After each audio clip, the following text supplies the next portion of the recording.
Good morning and welcome back to Cosmoteer. My name is Books and today we're going to continue on with our Ironman playthrough of Cosmoteer. I say it's a playthrough because there's no ultimate objective and the objectives are really just the ones that we make ourselves. So this is where we last left off at 9:51 p.m. earlier in the week. I think that might have been Tuesday night. So I've allowed YouTube to catch up with the streams at the moment, just so people had the chance to drop in comments and make suggestions and vote for the next ship as well. So I'm going to read out some of those comments now as well. They've been incredibly helpful. Thank you everyone for the feedback as well. It's been great. Oh, hang on. Yeah. Okay, so Brunhin 2, I hope I'm pronouncing it right.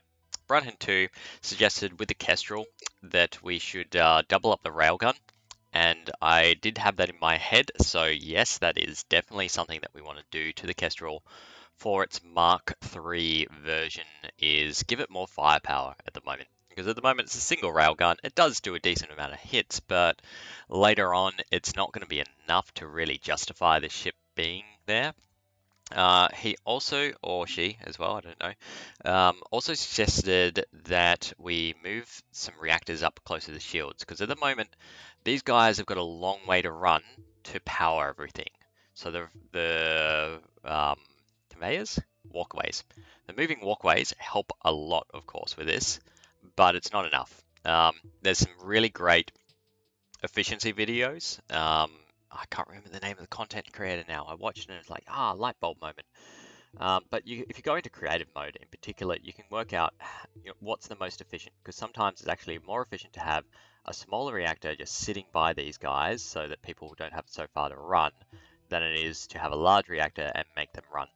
I do have plans for how I lay out these dual rails, and then I think I'm actually going to layer some reactors down here.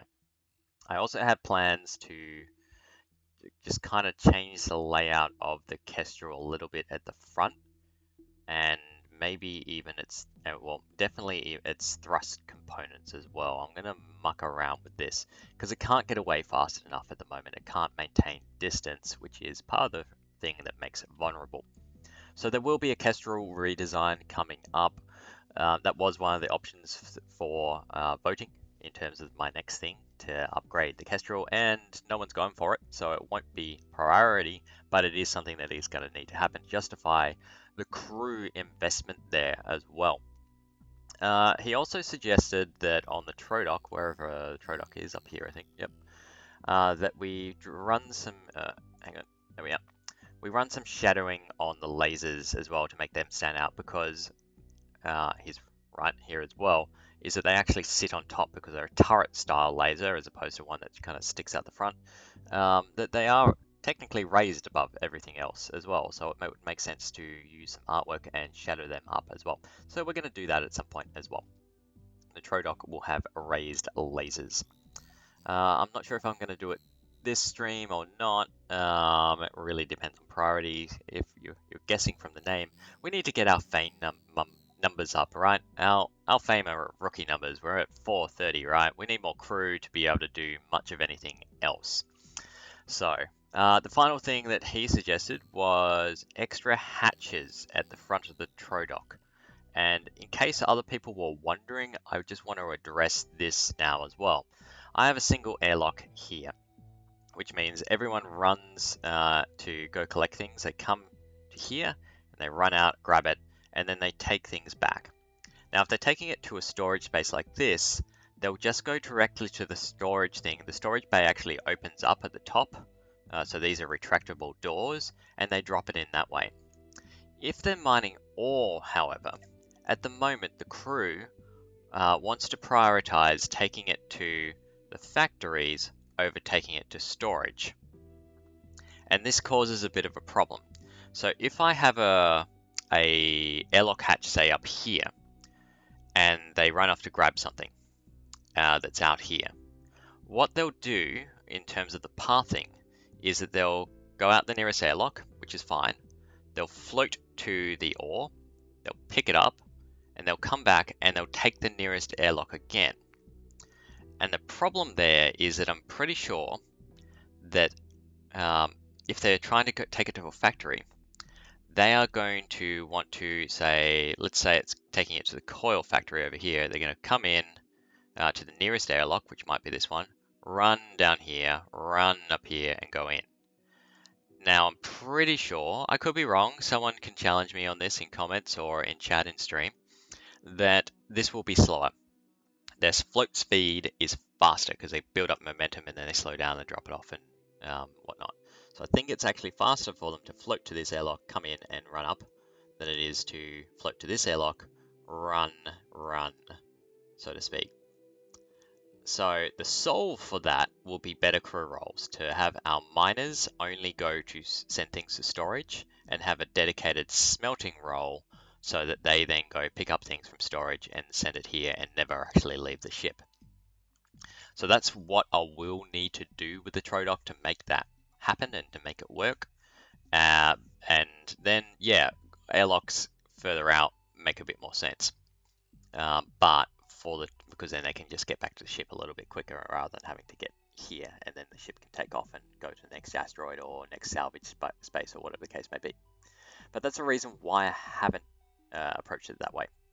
And hopefully that makes sense to everyone, and hopefully it makes actual game sense as well, because it could be that I'm just wasting a lot of time. Who knows? I'm Black Magic 1209. Noted that the Kestrel is starting to look more like a sword. So I can kind of see that, right? Hang on. There we are. We've got the shapes here. It's kind of looking like the edge of a blade, so to speak. And they suggested that if we then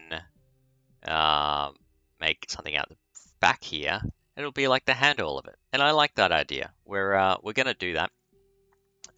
So we will make the Kestrel into a sword shape because I like kind of the idea of it. Having said that, I know that I'm going to be changing the front as well, so it may be a very temporary change to the Kestrel where we have that sword shape. And I'm just going to do it with scaffolding as well to keep the weight down. I don't want to do it with the armor because otherwise it's just going to slow it down. And honestly, there's not much benefit in putting a heavily armored section at the back here, because if it's being shot from the behind, we're in deep trouble already. They also asked me to call the ship Penelope. So the next ship, unfortunately, is not going to be called Penelope. I'm curious to know why Penelope, though, as well. Maybe it's the name, who knows. But we will call a ship Penelope. It's just not going to be the next one. The next one is going to be determined by that vote as well. So at the moment, the deck gun sort of have it, and the missile crazy action missile cruiser is the second in the line there. So I'm thinking that the deck guns are effectively going to win.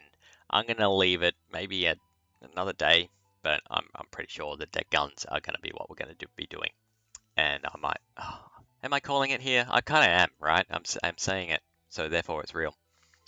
Also, finally, shout out to Scott Foster for a really helpful tip on painting ships in terms of brush size, right?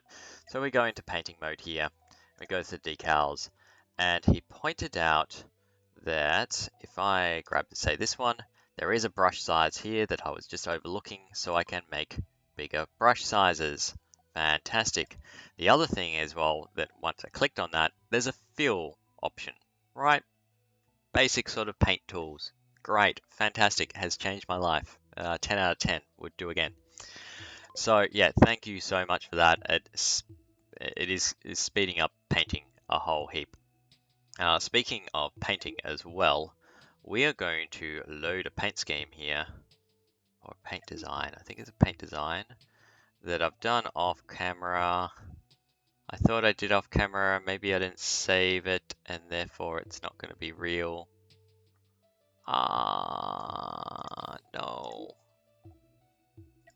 Maybe I did it as a scheme.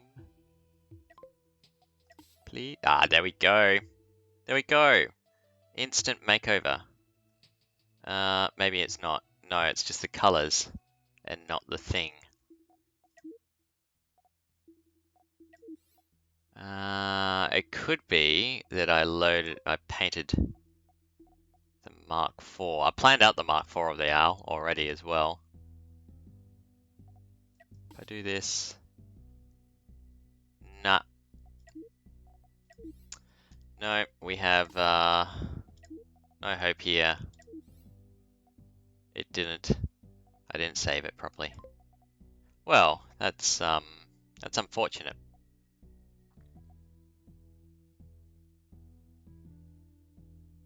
That's very unfortunate.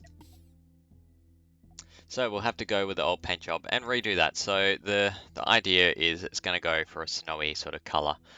I'm not sure if it's today's stream job. We'll have to deal with a slightly uglier owl for the time being. I want to focus on more of some action. The last couple of streams have been the ship design and painting and that sort of thing, and I want to bring in some more stuff happening basically. But thank you everyone for the comments. They've been great. It's been really good to get some feedback, and yeah, I mean, this series, everyone's really interested in it, and that's really gratifying. And yeah, just want to say thank you. Now that that's all out of the way, and for people watching on YouTube, you will have been able to skip all this as well as the intro part of it. Then we're gonna continue on with playing the game itself. So today, goals. I do want to get up to the Mark IV owl as soon as possible, so let's go take a look at that. This is why I designed it off camera as well, so that I wouldn't be spending time. So if I just load ship replace existing the owl Mark IV, this is what the Mark IV is going to look like. So it's going to have a little bit more missile. So it's got an additional 2 missile tubes. It's got more missile storage. It's got more crew. And then it also has some engines on the side here to help with its general speed, as well as its turning ability, because that's suffering a little bit at the moment. And then I'm going to call this a completed owl. I'm quite happy with this design. I think that it's going to work well. I think the amount of point defense is going to make it a really good escort ship. It's going to have a little bit of offensive capacity, not too much, but a decent amount, and it will do well. So if we just take it off blueprint mode here, discard modifications, then you can see not much has changed with the shape. We're just moving things around to make it a little bit better. And yeah, that's it. That we will have a completed owl. Now the biggest change, of course, is that it will change the amount of crew. So let's just look at that again. Replace existing owl Mark IV. Is it will bring it up to 92 crew, right? So that's a big jump as well. So we're going to need to crew it a lot, but it does make it a lot more efficient by bringing it up to that 92.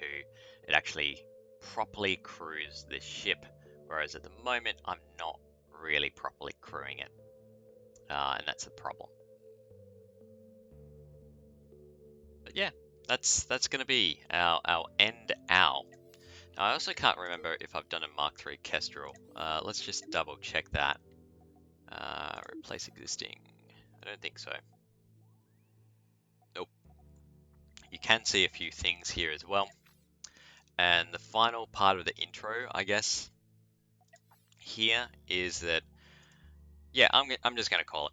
All right, so on the poll, no matter what happens, we're going with a deck gun ship, a broadside ship specifically. That was the brief, right?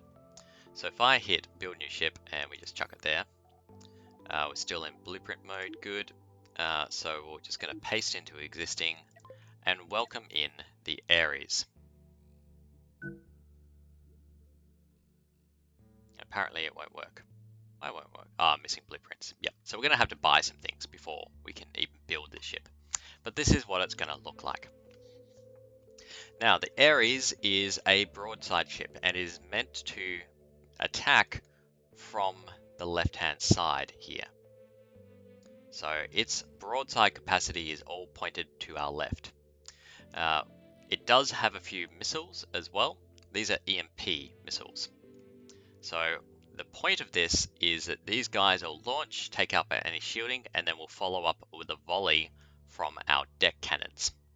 These things are massive. They take a lot of ammo. They take 4 crew members, and you get about 5 shots off them, I've worked out, before they reload. And when they fire, they stun everyone in a 6-tile direction. So everyone just kind of stops for half a second or so, which means reloading is actually quite slow for them, and they also interfere with everyone else.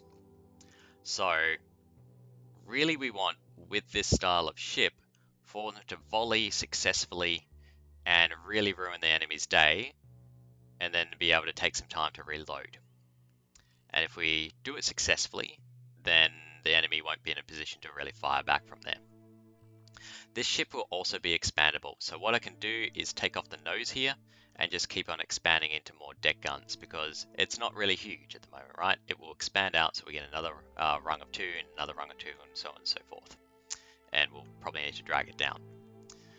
We may need to add more engines, so we've got space to add some more engines at the back to give it some more forward thrust, because at the moment it's lacking on that.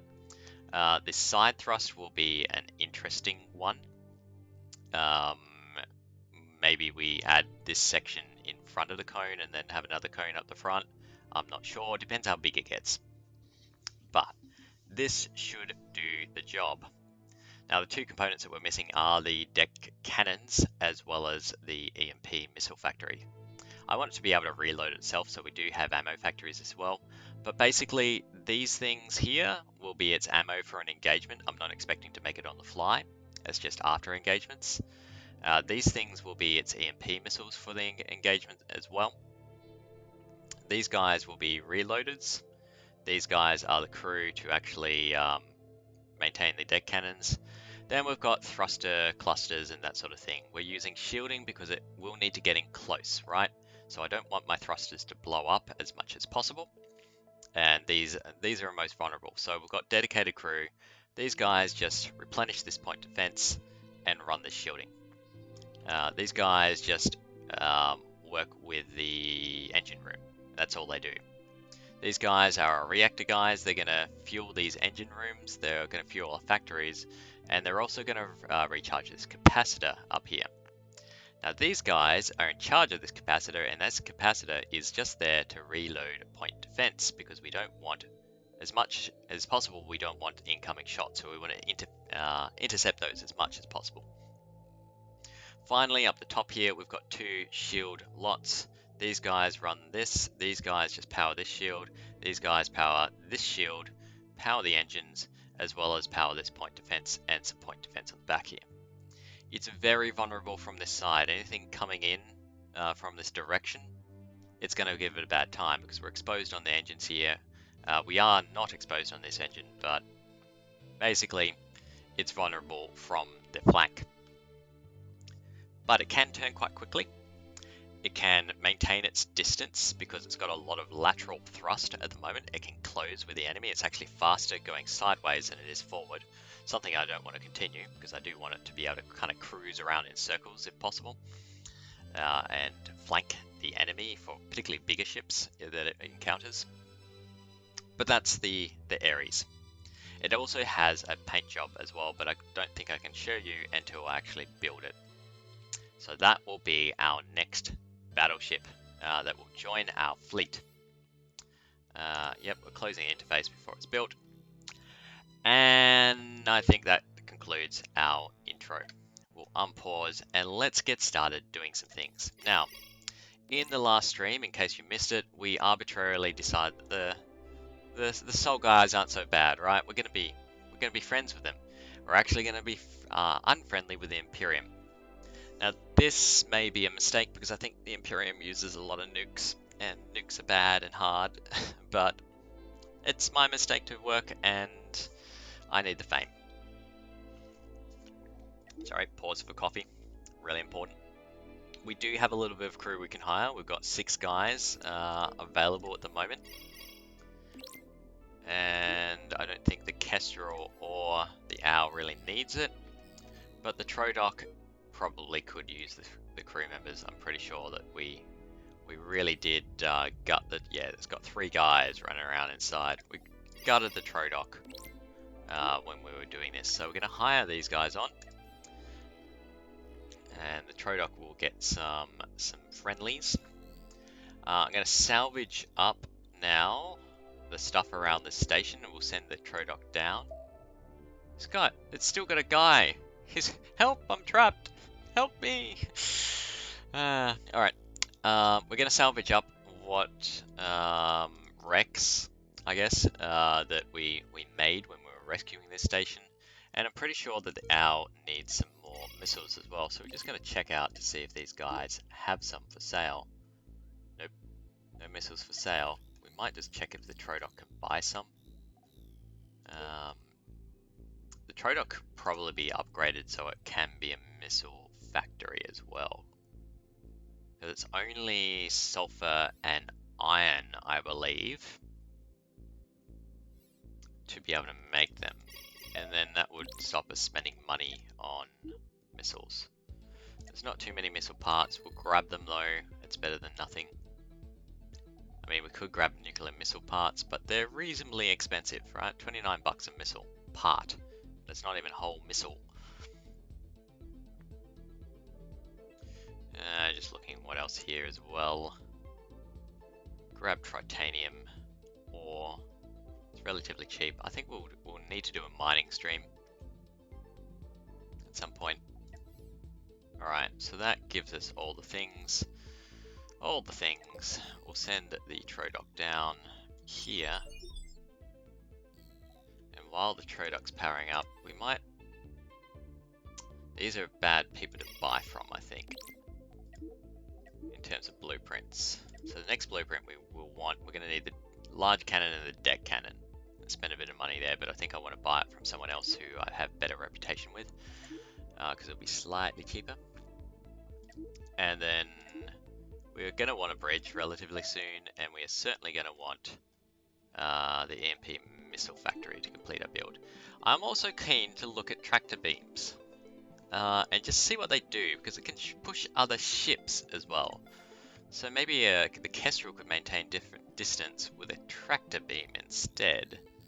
Just an idea. I don't know if it would actually work or not, but it is an idea. Okay, so let's look at our missions here.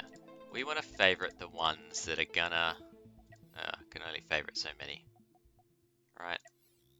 We want to favorite the ones that are going to give us fame, which is basically all these ones and this one. Where's that pirate base? Because I don't want to inadvertently run into that. Down there. Alright. Oh, there we go. There's the... Whoa, whoa, whoa, whoa, whoa, whoa, whoa, whoa, whoa, whoa. That's what it sounds like to me. It's like, whoa, whoa, whoa, whoa, whoa, whoa, guys. What are you doing? What are you talking about here? No, maybe not. Maybe not. But alright, Trodoc's here. It's going to grab some stuff so that we can use that stuff for repairs later on. That'll be very helpful. And while the Trodoc's doing that, let's head out with the Owl and the Kestrel.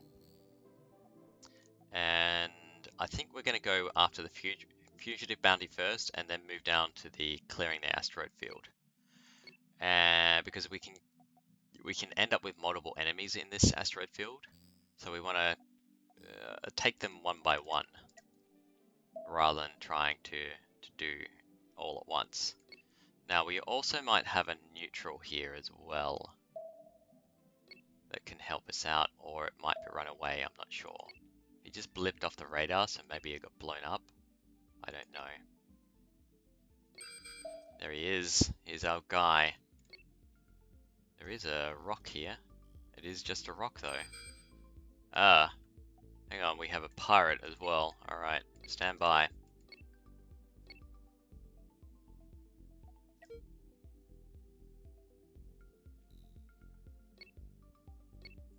Send the owl out to engage.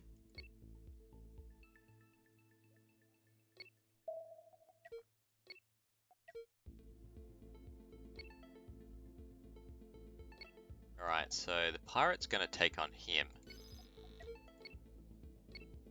owl can take on this bounty. Alright, so it's a sapper. He have EMPs, and then he's going to use his deck cannon, or his cannons, to ruin our day. So, I think with the owl, what we're going to do is use oh, maybe I make them 3, right? 2, 1. Oh yeah, hang on. Gotta get my thing. Alright, 1, 2, 3. Alright. So if at all possible, I want them targeting those. Because the EMP is what makes this guy deadly. We're just gonna get into range of Disruptor, but that's it. And then a Kestrel, you're gonna come off at this angle.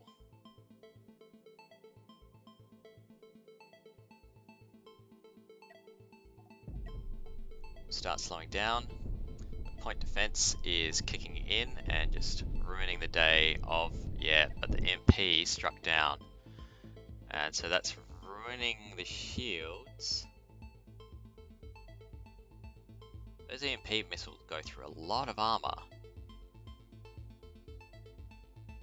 It's ruined our shield, but we've still got a backup here, so we're going to be okay. But it has taken out the point defense and ruined this shield too, so they're pretty powerful, those ones. Oh, we're still clicked on the Kestrel. Alright, so the owl, I'm just going to get those disruptors to maybe go after the engines here. I'm not sure if we'll be able to take out this in time. What I want the owl, the Kestrel, sorry, to do is that its railgun is going to target the cockpit. Just try and run that out. In the meantime, this pirate up here has managed to... It's going to rotate as well. We should be in range. Should definitely be in range. A pirate has taken out the neutral. I'm actually going to mark that location just quickly because there might be some salvage there. I mean, the guy's dead, he's not going to be missing it, right? And the Kestrel can start engaging. And we're going to tell it to, yeah, he's going to start backing off. There's that first shot. Slow it down a little bit either, so we can get a good look at the, yeah, oh, we're so close, man. On the owl, can the missiles get a hit on that? That would be ideal, really. Alright, we'll just rail fan back the other way. Keep it up. Because as soon as we get a shot, the fight is over. There we go. In it comes. And we even got fame. Fame.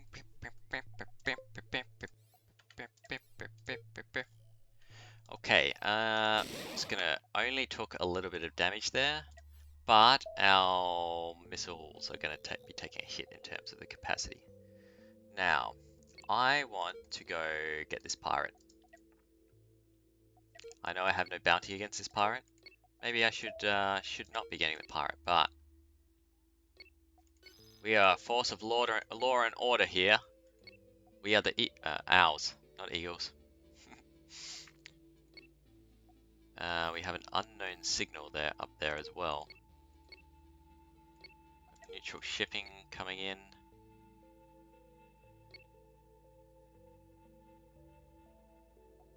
What's this? So this is a leftover ship. That's nice.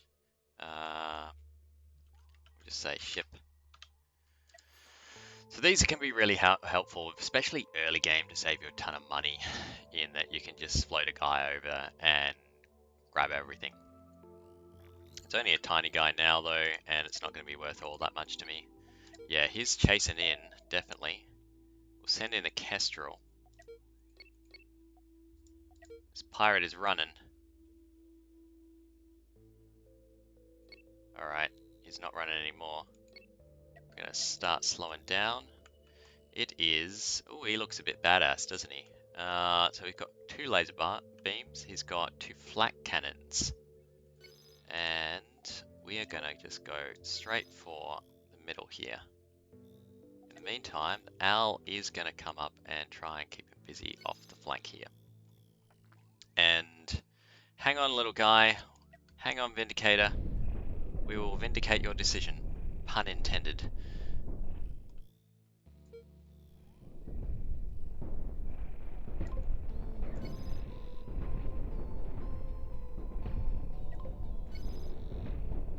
Come on, Kestrel. I know you're in range.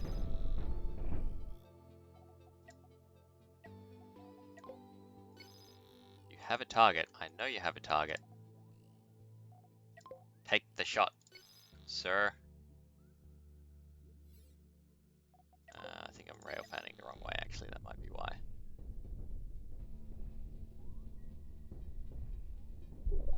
There we go. We got a good hit on that. Not good enough to take him down. But I think this wreck is going to be ours. As long as this guy doesn't blow up his reactor, I'm really hoping that that will not be the case. I would tell him to try and stay on target with the aim as much as possible at the moment. Now, he's trying to go after the owl now. Okay. So the owl's missiles, I actually don't want you to shoot. I want to keep the wreck intact as much as possible. And we're going to tell the Kestrel to rail fan in that direction.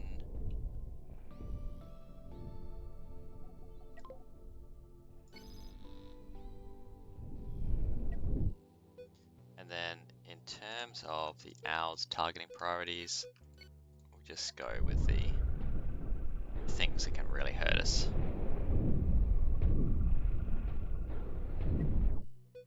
Kestrel, Kestrel, Kestrel, Kestrel. What are you aiming at, buddy? There we go, in comes a shot. Didn't penetrate well enough. So the owl's approach has actually not done anything good for us. Try and rail fan back into shot.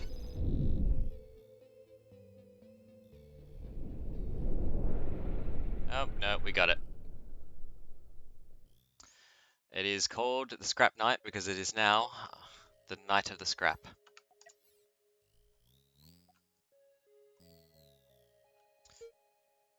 In the meantime, really guys, you're taking this long? That's alright. We can hail this guy and just hand that in. We have a bit of fame now. We've got some exploration missions, so we'll take those up. Why not? I haven't seen a max mission sort of thing. But the Trodoc has 4 more crew members who should... Oh, did I actually do that? Maybe I did. Maybe I didn't. Yeah, I did. So we're at to 440. Now, I'm pretty sure that we just maxed out our fame here as well. Where do we do it? We do it here. Right. Yeah. Limit 440. So level 6s are no longer going to do anything for us. They're just going to give us money. I could use the cash though. I could definitely use the cash. And I also want to be able to wander around and pick up all of the stuff that's being dropped at the moment.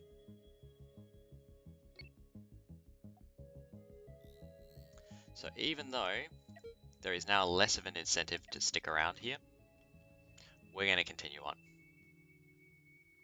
Hang on, was that a... No, that was just people running out of air. That's okay. People can run out of air. This is acceptable. How's the owl going on missiles? I'm actually going to only employ the missiles at certain times, I think, now, so just so I'm not wasting ammo. Alright, there's a couple of baddies in here. We do want to take them on separately. We'll move the Kestrel off this direction.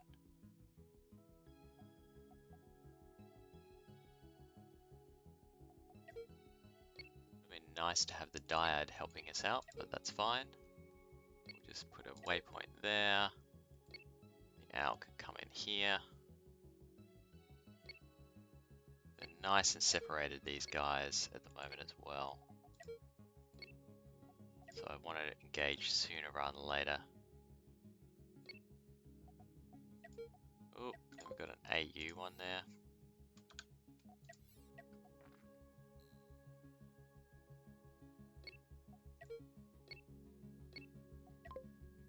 Second one here.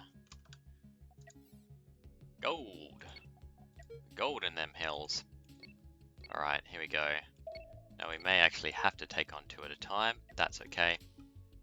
Here we go. It's another one of these baddies. I'm okay with that. I don't mind these ships because we can take down their forward and armament pretty easily. And I know that the Kestrel can do some pretty good things to this guy. So, Group 1, attack that. Group 2, attack that. And the Kestrel, you can just kind of chill and aim.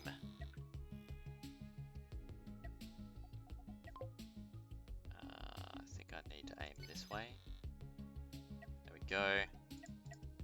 It's going to slow down slightly. It's going to take the hit there. Oh! Nearly ruined his flak battery there.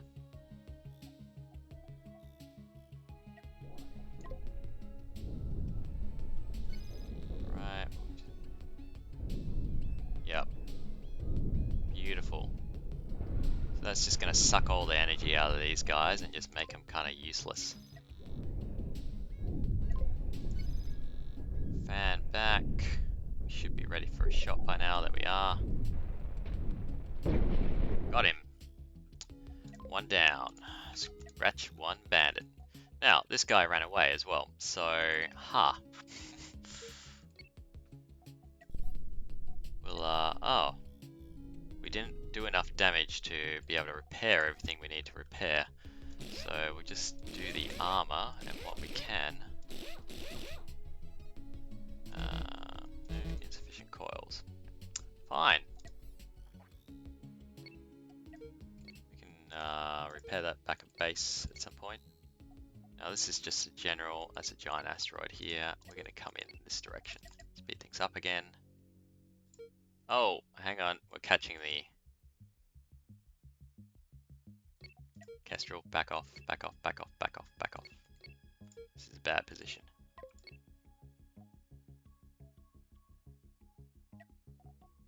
Rotate him like that.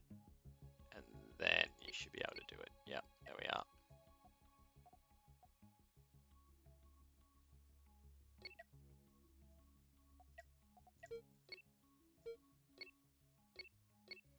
Alright, the owl can charge in. Here's another scrap knight. It's a decent sized iron asteroid there. Here we go. Alright, the Kestrel can actually approach from this direction this time. I'm going to tell them to attack those. Slow down slightly. The Kestrel is going to engage that. And it's going to engage from that angle.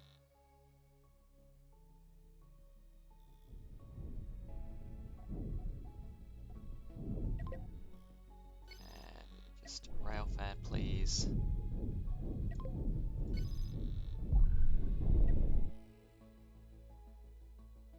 Didn't quite get the shot that I wanted it to. That's alright, you can stay at this angle, Kestrel. Just start fanning back the other direction. Or if you can, just stay on target. Because technically that should work, but it often just doesn't.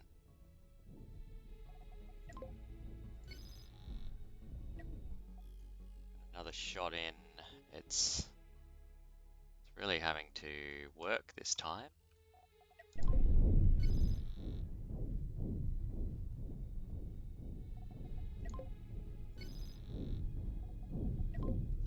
And back.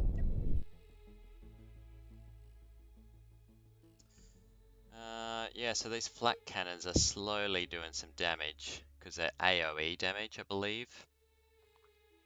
So they are going to slowly work through the owl. But fortunately, we could probably get a pretty good shot at the reactor here. So we might go for that instead. Let's move in slightly. And that direction. Nope. We no longer can get that shot. It's alright, we'll fan the other direction. Got him. Ammo went up, which caused a chain reaction. So, pro tip when building your ships, put ammo in between your armor between your ammo things and you know, sensitive components.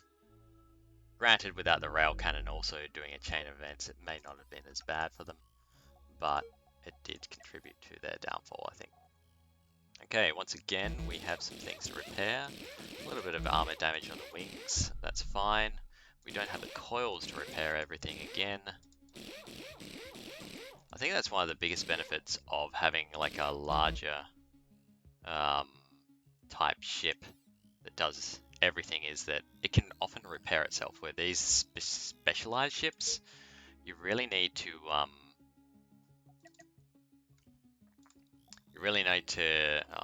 god, I can't speak now.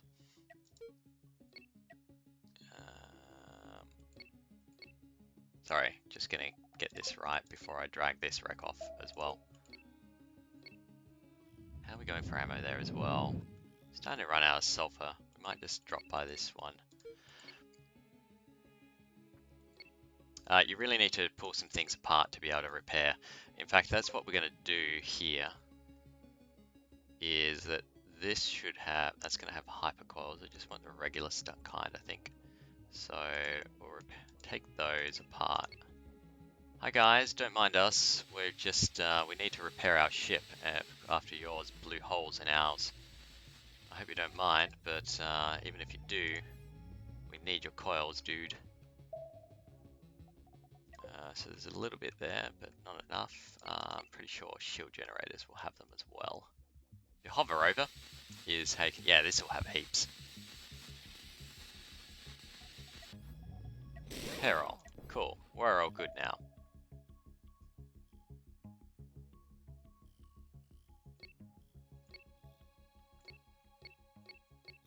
Alright, so we're going to go after this bounty next. So Renegade Pack Bounty. So that means we're going to be going after multiple ships here. So we get to see how the Kestrel can... Oh, there's Titanium. We get to see how the Kestrel deals, if it deals well or not with multiple ships. Let's move the Trodoc a little bit closer here. The Kestrel, did I just say? I meant the Owl. I want to see how the Owl goes against multiple small ships. Yeah, look at them all. They're hungry. The wolf pack is hungry.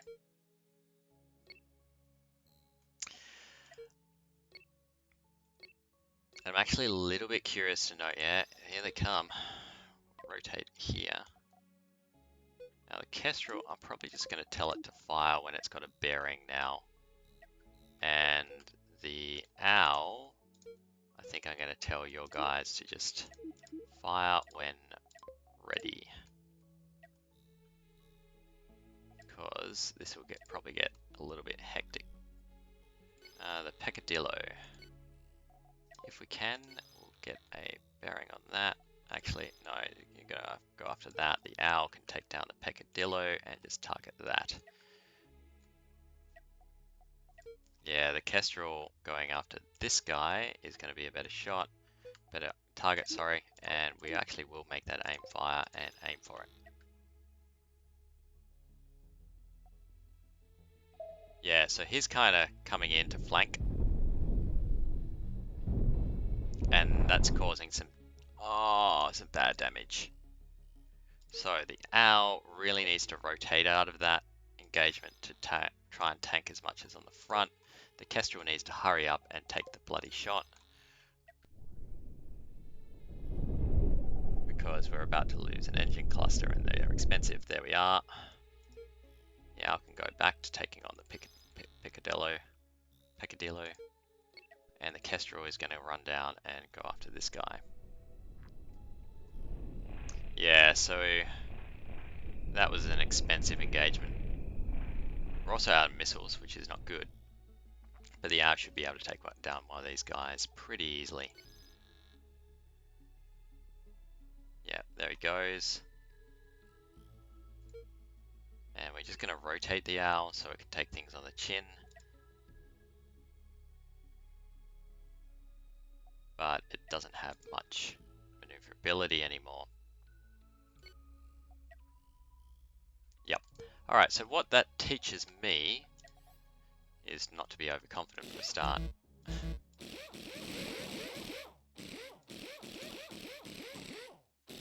But that the owl is very, very sensitive to side engagements. Can we do that? No. Oh, that was on fire too. Great. So I can take a hit at the front. If it gets laser side engagements in particular, then we're going to be in trouble. Please, Kestrel, just take the shot. There we are. Really? You took a little hit, buddy. Cartridge. Well done. That's pretty good for a level 1 ship. Fuel. But you're gone. Alright, in order to effect repairs, we are going to tear these wrecks apart with the ships that we have on hand. And hope that there's going to be enough to basically satisfy us. Kestrel can walk down here.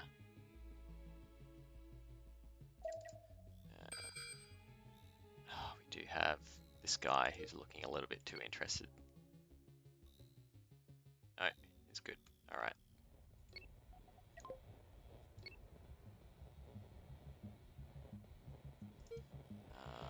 We also want to take that apart. Slowly drifting in. It's only got... I think the reason why its lateral thrust is so bad at the moment is I've got nothing to offset here because it's trying to thrust from the back here, but then it needs to kind of maintain its alignment. So that's why that is not working very well, I believe. And we'll just slowly see. Yeah, it's going to be coils is our issue here. We've got 85 in range. So it might be that we need to run the Trodoc out here to effect repairs. It's close by is the benefit here. You can also have a chat to these guys and just get the rewards.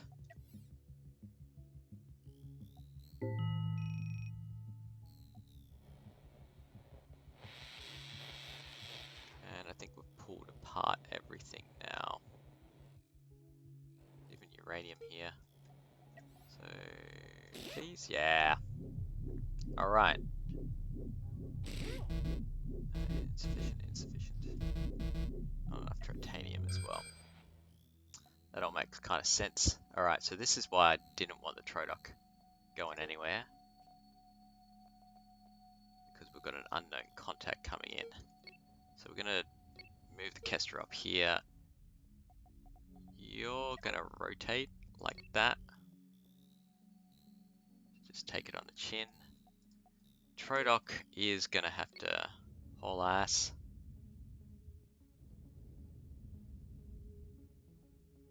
Come on guys, fill up. Yeah, see what I mean by floating? They're just going to take their resources and just drop it off at the nearest thing. The problem with the Trodoc at the moment is it doesn't have many spare guides to actually do things like that. Alright, you're walking away. That's alright. Yeah, walk away, buddy. Walk away. Now, I didn't actually grab any more sulfur as well, so the Kestrel can just go fill up on that.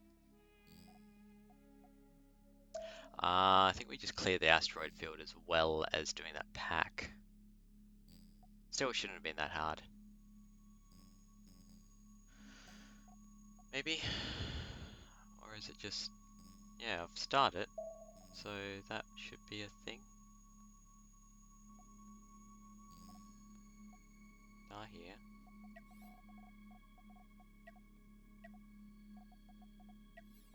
Yeah, okay, I haven't done it. Alright, cool. That makes sense. I was thinking I hadn't done it. Alright, let's speed this up, get this guy to go grab that last thing. He is just going to go around. I think the Trodoc should be able to avoid trouble. It's got the coils to help out here. Guys, just come back to RTB. RTB. Actually, before we go anywhere, can we just grab some missile parts? Do you have missile parts? Has someone sold you missile parts? Give me the missile parts. Take all you can get.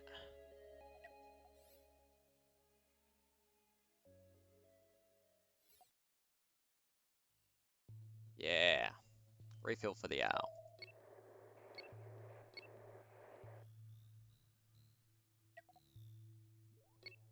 And go out. You rotate that way, Kestrel. Got no one mining at the moment. Good. Rotate up that way. He looks like he's on a direct course.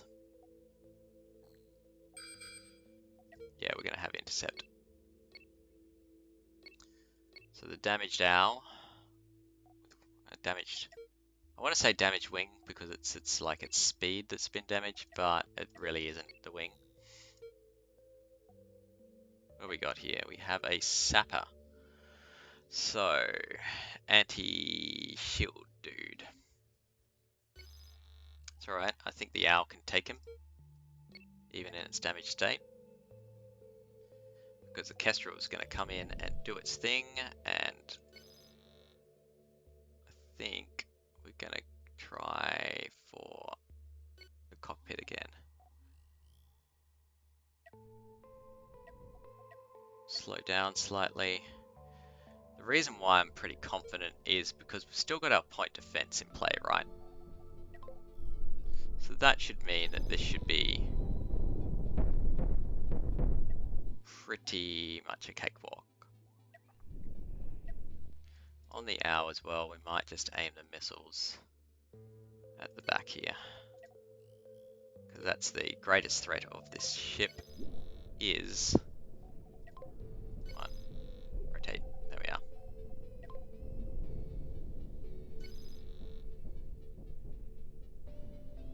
Is those EMP missiles.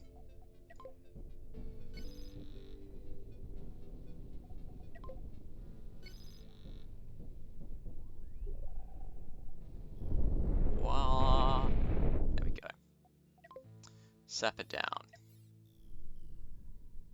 Minimal casualties.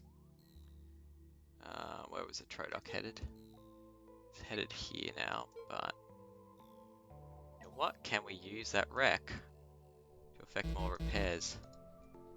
The other thing that the Trodoc, or someone needs to give the owl, is more people.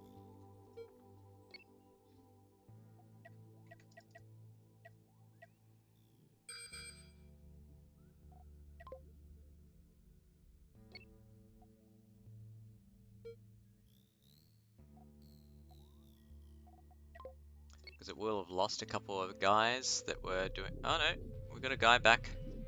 Man in the engine room. Got no power, but he's manning it. Good for you, buddy. Good for you.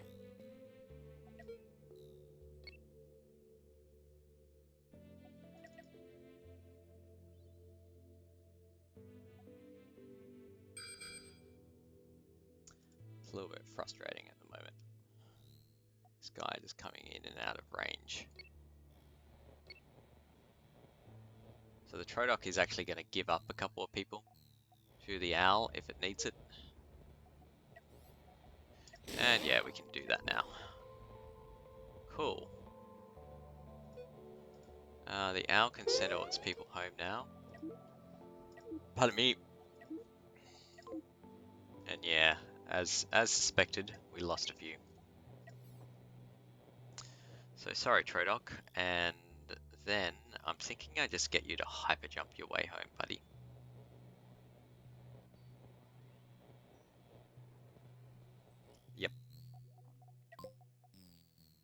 not that much Hyperium to do that.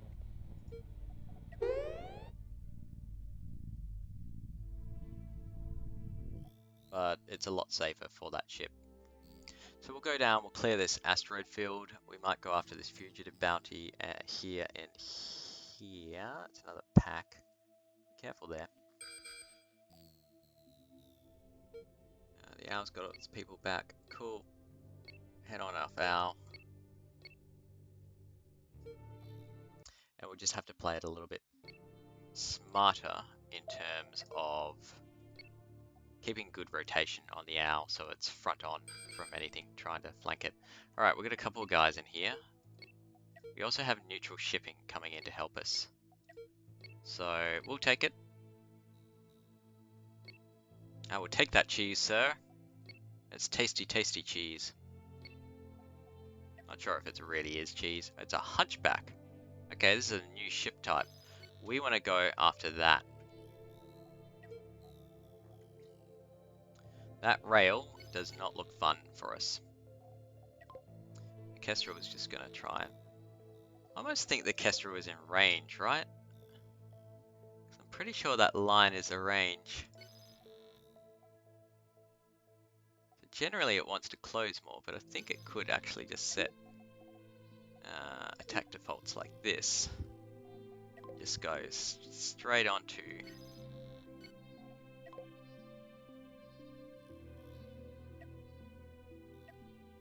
getting its rotation right.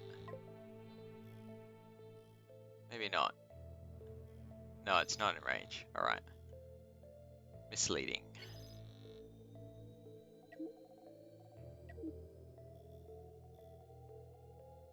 Yeah, so there's the line. That's the theoretical range. A little bit closer, but it seemed to be further out. Alright, that's fine. Ah, rail ship to rail ship. We're just speaking rail ship to rail ship. You're gonna lose, buddy. There we go. Fast engagement. On normal speed. Off it goes. Owl can change course. Kestrel can stop backing off and change course. And we'll go after this other guy. Just while I'm looking around, I am looking around. There's a Trodoc. That noise was him getting back to base. Doesn't look to be an awful lot of... What are you doing now? Alright, just do this sort of a thing, and Kestrel back off, actually. Back off. It's a scrap knight. Alright, we want the owl to engage, the Kestrel to run away, bravely run away, but run away nonetheless, and then turn around and take a shot at this guy. I'm going to go for the cockpit again. That seems to be its biggest vulnerability on this thing.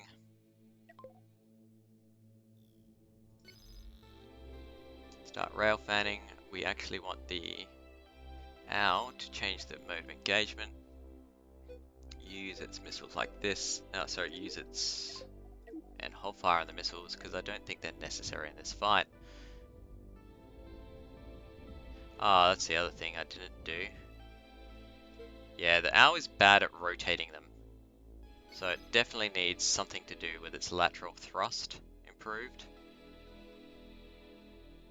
Because it's blocking the shot and it can't kite to give it the shot at the moment. And the Kestrel is taking its sweet time to be able to do it. There we are, there's a shot. Kestrel rotating. Rail fanning a bit. We are.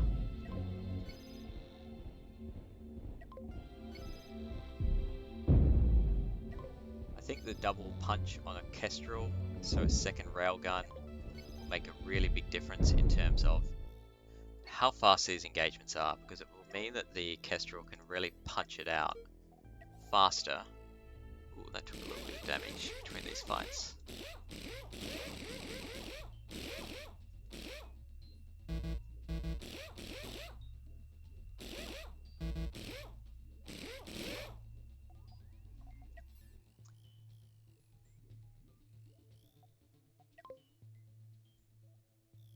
Is that auto tagging things now?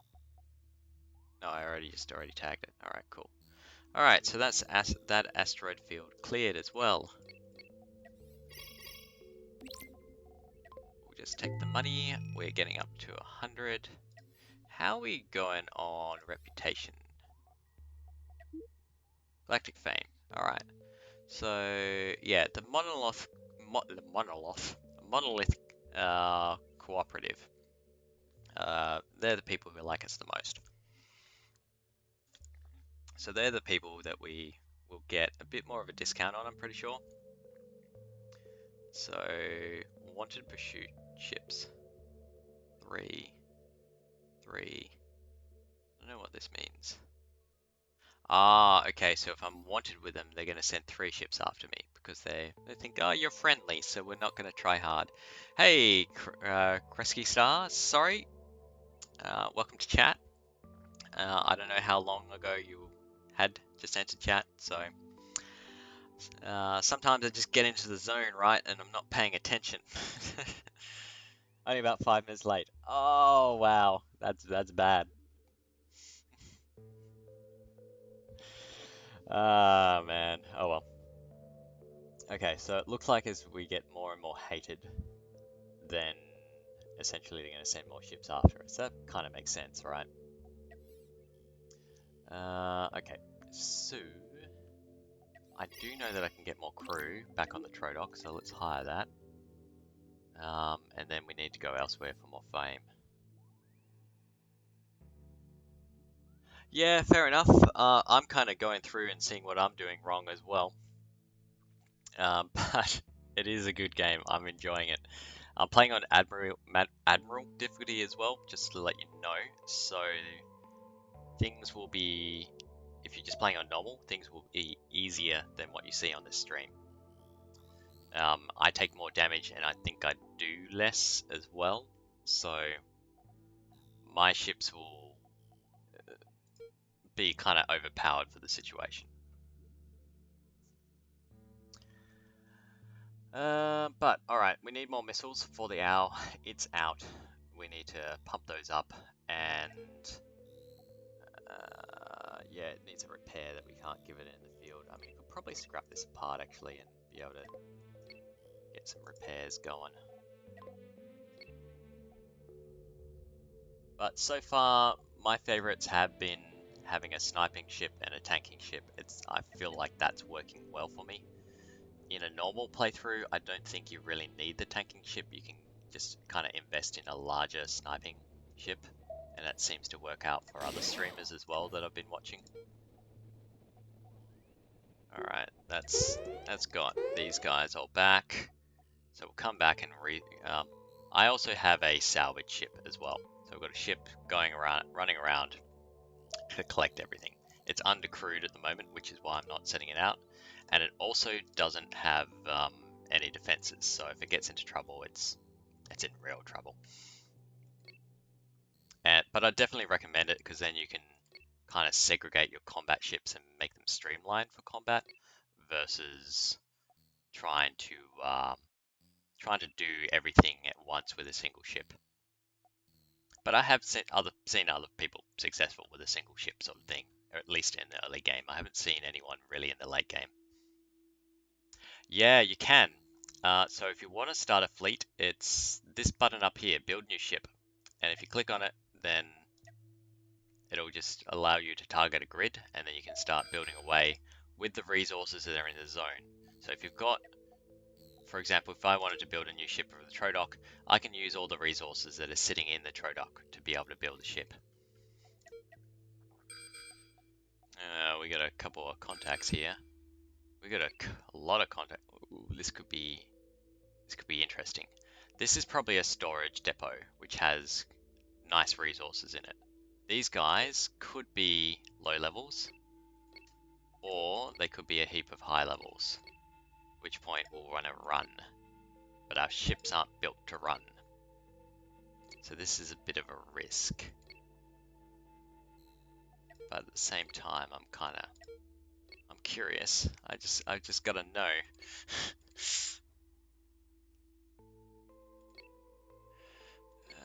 Let's see, we're just kind of creeping on here. The owl does have boost thrusters, so it can sort of get out of trouble if it needs to. Just going to sit here, move the Kestrel up a little bit. Kestrel does have boost thrusters as well, but it's to go backwards. Just see if we can get into radar range without provoking them. There we are. Alright, we're going to hunchback. So they are level 6 ships. It's a dead scrap knight here. I might actually just mark that. Ah, strafing. Yeah, it's to do with the lateral thrust that the owl is poorly designed for. Oh, yeah, okay, we got incoming now. So what are we going to do here? They've got missiles as well. I think we'll do return the favor and just try to target that with the missiles. Oh, wait, we're out of missiles, didn't we? We needed to refuel. Damn. This is not a favorable engagement. I want to stay out of range as much as possible. So we're just going to tell the owl to back off. The Kestrel, in the meantime, is going to try and take down their reactor. If we can get a good shot off of that, then it'll be all over Red Rover for them. But yeah, so the next iteration of the owl will have thrusters here and here, which will help with that strafing ability. But for the time being, yep, we've got another one. We've got a Reckless Warrior. Honestly, I don't think I can win this fight, and I may just lose all my ships now. I'm playing an Ironman challenge. There's no Ironman mode for it, but I'm just self-imposing one, which means that if I blow up, I can't reload.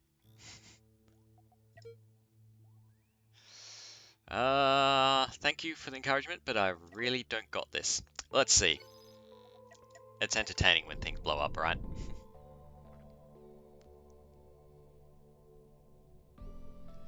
Alright, that's the point defense coming in. That rail cannon is going to be the death of me. So I need to make sure that the Kestrel actually gets a shot off here as soon as possible. So what you can do is set your guns so that it can target a specific thing. There we are, one down. We're going to go after this as well, because that's going to be missile storage, and missiles are explosive. In the meantime, the owl can actually properly target this, and we're going to tell his guns, wrong sides, to go after the disruptors, because those will be the problems for our shields here. There's another one down here, but I think we're going to be okay. Yeah, so you set your railgun launchers to only fire at target, and then you get your gun to your ship to rotate, so that when it bears on the target, it will just drill in just for the specific subsystem you want to blow up, rather than just firing off whenever it has a solution and you know, just hitting armor or something, you know, not really that you're after. So it's called rail fanning. There's better examples of it where, again, lateral thrust, the owl is going to get in the way. Do what you can, buddy.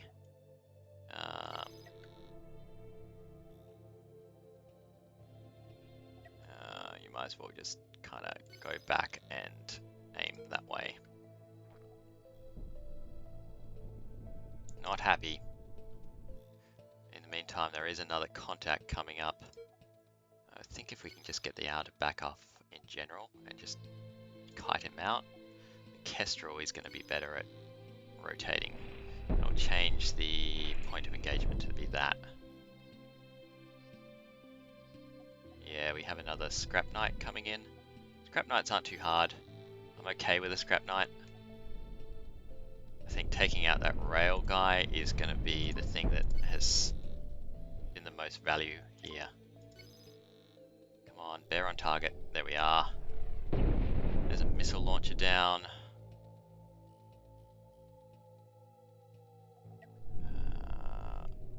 Alright, so I need to keep the owl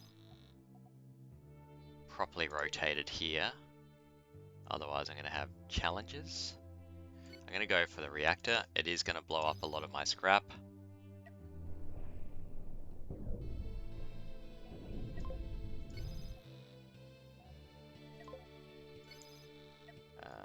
We'll just redo this so that it actually bears properly. There we are. The owl is going to need to rotate even more here. It needs to take everything on the front. It's bad at side engagements. And then a Kestrel will rotate back and get that reactor shot, please. There we go. Done. Alright, target the Scrap Knight. Yeah, see how these lasers are coming in and going straight for that engine cluster? That is exactly the weak point of the owl. But I think we're going to be okay. Well, that worked out better. Your optimism paid off, Kresge. I appreciate it. You were right. We got this.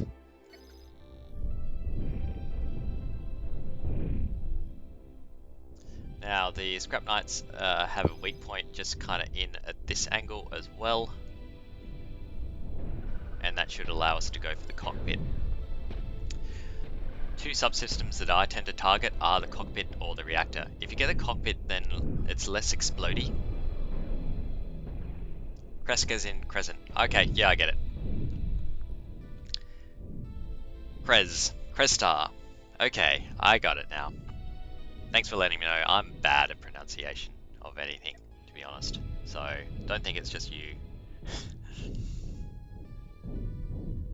I read out a few of the comments or suggestions from the YouTube where it's up there for the series, and I'm pretty sure I will have offended everyone who's just commented in terms of getting their name wrong.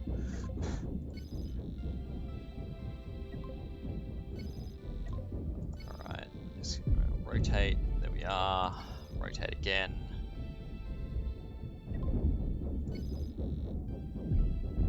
Got him. Cool.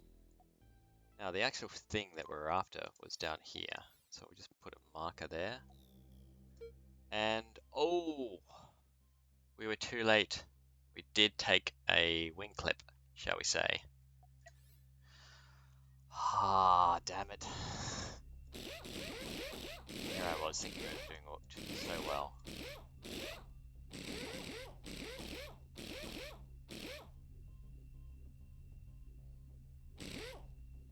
Oh, you died. Oh no.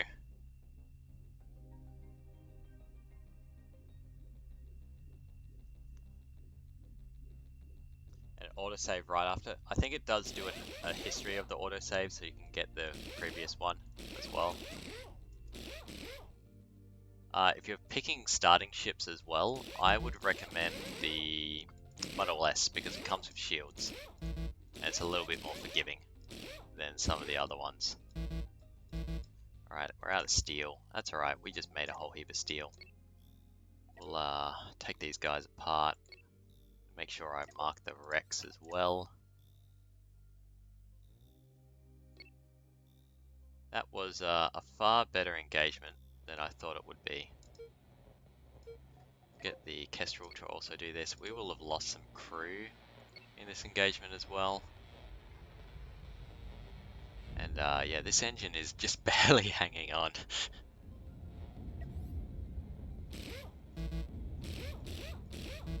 Just repair what we can. We have incoming though. We're not really in good shape for incoming. As long as he just kind of stays there, I'm going to be okay.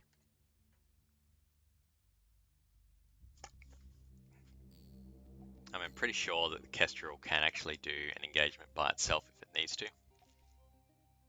It will just sometimes have a really rough time of it.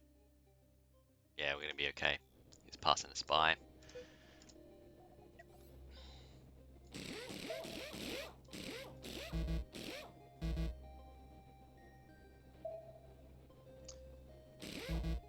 Alright, so it's just down to hypercoils that we need. I think maybe uranium as well. A little bit of sulfur there. Do we need sulfur? No, we're topped off. Best offense is all the damage you can tank. Yeah, well, it's kind of my fleet design, right? I want tank ships, head-on tank ships, and then I want guys dealing out the damage without having to worry about their defense too much. So it's a longer term strategy that I hope pays off. I think what we're going to do now, we can actually get these guys back to base. They're not so damaged that that's going to be a problem. So we will head back there and just repair. And we can come back for this salvage later.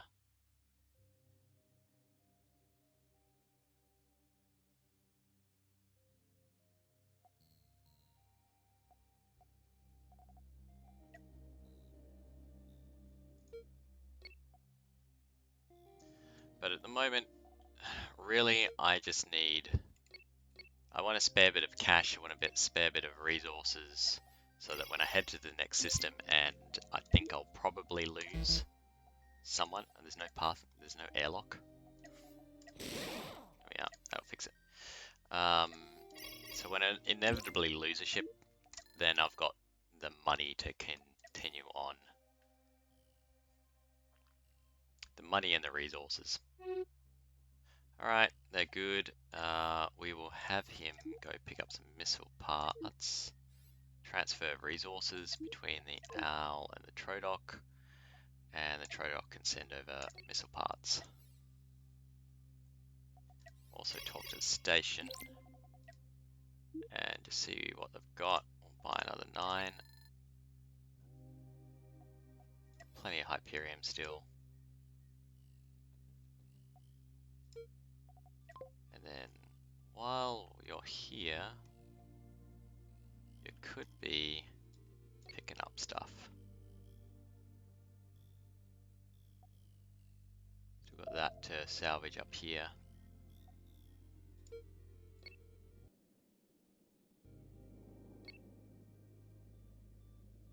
But the redesigned Owl, the Owl Mark 4 that's coming, is going to need like double the crew, which is the biggest limiting factor in this game I've found, is not necessarily resources, but rather the crew that you've got available. So we barely have the missiles to fight. I think the Owl needs to try and head somewhere else to pick up some missiles, so we're just going to hyper jump him over here. Speed things up.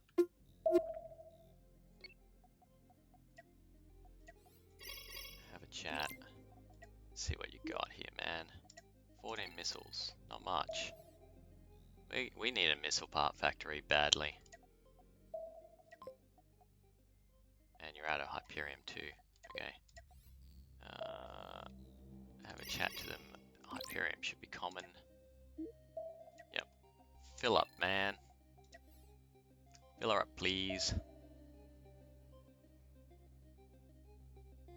Alright, we're good now. I think, yep. And why are they doing EVAs? No, they're back now. Alright. Treat it as an anomaly.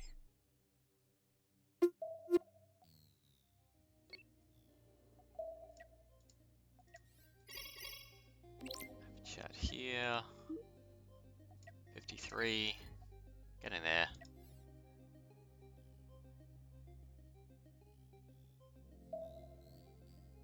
And then we might... Again? Really? You're out? How much am I didn't think I used that much per jump.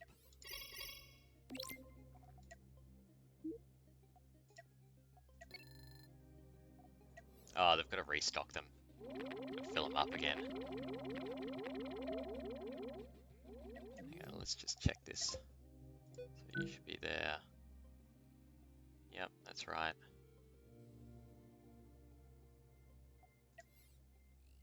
Okay.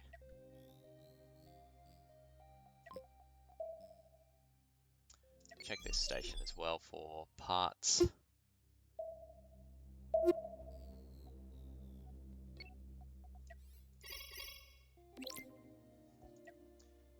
And more missiles. Yes.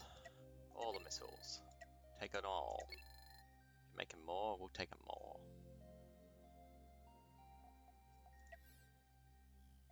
Now, is anyone actually no, they're not. So let's just set crew assignments. I think is going to be our issue here. There, you guys can also go fill these up. There we go. That's what we wanted to have happen. And then jump back to here.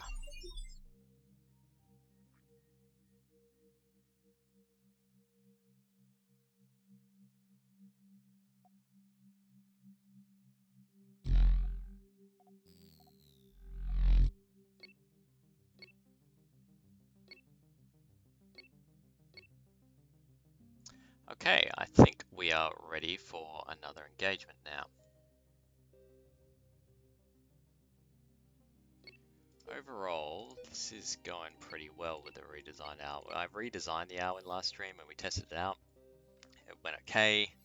We've had a few oopsies, of course, but I think that's maybe me just playing a little bit overconfident sometimes. Run down, clear this pack bounty. Oh. No, we're going to unknown contact. We're going to go with the contact first. Ow is just going to start separating now. Ow, Kestrel. And then it can start getting into range. Oh, alright. This is a, what is it, a howitzer. So it has a railgun that is worth a damn. That is a nice railgun. So the owl's missiles, you're currently set to fire on target, good. They can go after the ammo storage at the back here. If that blows up, the whole thing is going to go. The Kestrel is going to take a pot shot at the... Oh, hang on, nope. Kestrel is going to take a shot at its cockpit, which will bisect the railgun. Now, if a railgun blows up, the whole thing goes. So that's the kind of the danger of them. Yeah, it just went for my wing, that's okay. And then the owl is actually going to go after what? I think the shields with its other weapons is the ideal. You can see that he's trying to back off, so we can actually use our boosters on the owl to try and close the distance here. That didn't penetrate, this took it on the shields.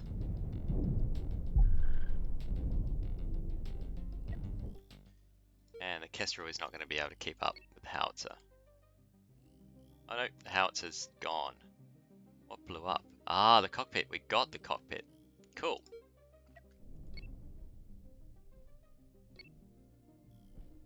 Nice.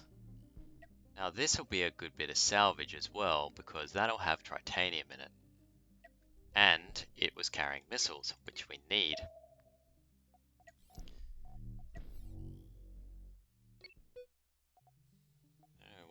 Are you committing war crimes, Al? Are you shooting at survivors? That doesn't seem right. Also, why are we... We should not be running low on battery there on the engines, guys. That is not something that should ever happen. Alright, speed back up. At the edge of the system here. Just got to be careful that the pack doesn't come out and eat me. Try to. We'll send the Kestrel in as well to help with pulling this apart. And we'll just put a W here so we know we need to go down and pick up some stuff. Alright, yeah, missile parts. That's what we like to see. We can replenish our stocks from the bodies of our enemies. Yar! Cool. We should also be able to repair the armor hits there. And let's go after these pack bounties.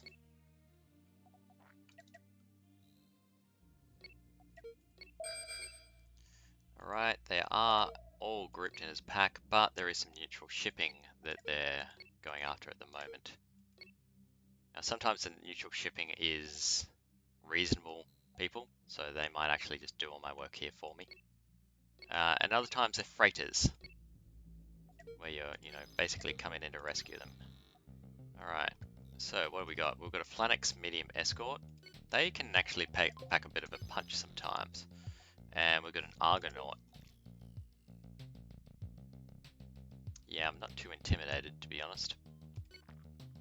We will send those missiles to go after the back of it. And the Kestrel naturally is going to try and start rail fanning. Yes. It took a shot, but it missed. Really? I've never actually seen that happen. Usually when it has a solution, it has, like, it says, okay, we've got a solution, we can't miss, we're gonna fire. Yeah, so again, this is an example where these guys are using their things to their advantage. Unfortunately for them, I'm pretty sure this guy's gun, yeah, is not going to do much in its current state. And we definitely need the Kestrel to heal over. There we are, got him. Alright, so no danger to the owl there. And the Kestrel can turn around and give this guy a good whacking. All those missiles coming in as well, they're going to come in. Yep, it's gone. This missile is going to come in and... oh, yep, there we are. We got him. Smashed. Mark the Rex. But yeah, my first encounter with one of those guys actually did not end well for me. Now the owl took some damage, only minor. Great. Let's move on to these bounties down here. And there is a pirate base. I'm thinking the pirate base is a juicy target, because pirate bases means a lot of salvage generally. But they're also, harder targets and a little bit more dangerous. But in the interest of being entertaining, danger is my middle name. Let's go for it.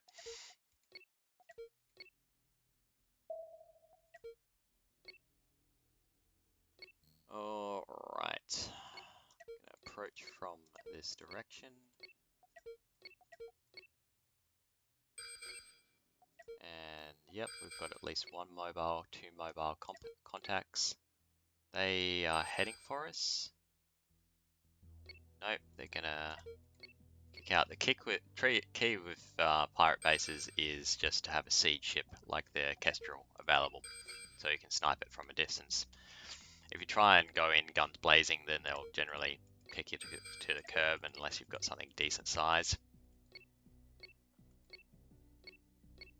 Because bases basically don't need to spend money or resources or design, if you will, on maneuverability and engines. Alright, so this contact is going to come into range in just a second. It's a moth. So we're going to aim for that with the Kestrel.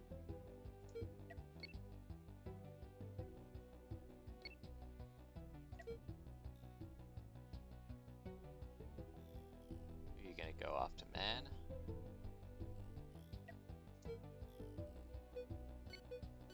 Go after those. The owl.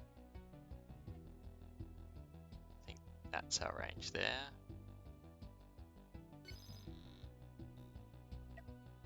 Just see what comes at us. These guys are probably alert from the moth. Here comes the first rail shot. Done a little bit of damage, but not really where it wanted to be. Or we wanted it to be.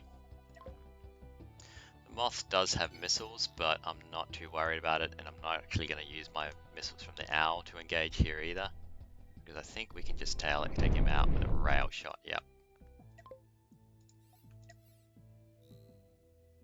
Now the next natural target, I think, will be this guy who's just kind of sitting down here. So we'll go back up to full speed again. See if we can provoke him out without having to engage these two. Tell them how to sort of rotate. That's a weird way of doing it, dude, but you do you.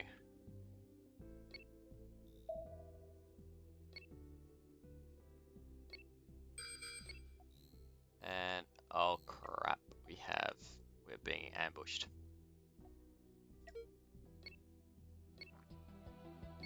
Alright, we do not want to engage here. We want him to take on that. Kestrel to GTFO.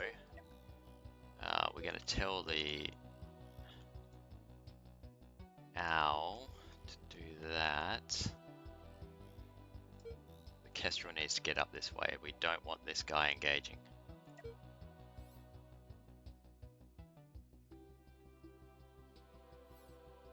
Looks like he's going to pass by. That's good. We can tell the Kestrel to turn around.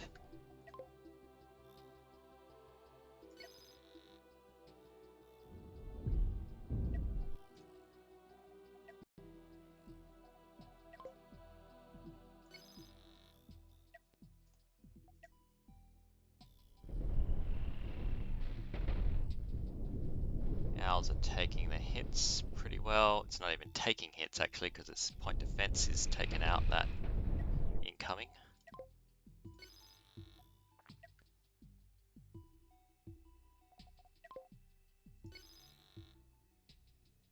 There we are. We have another one, bites the dust.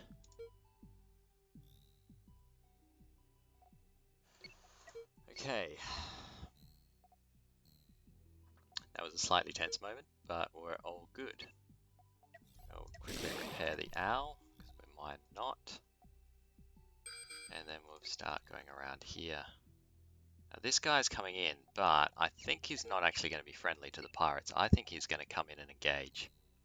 And hats off to him. May the odds be ever in his favor.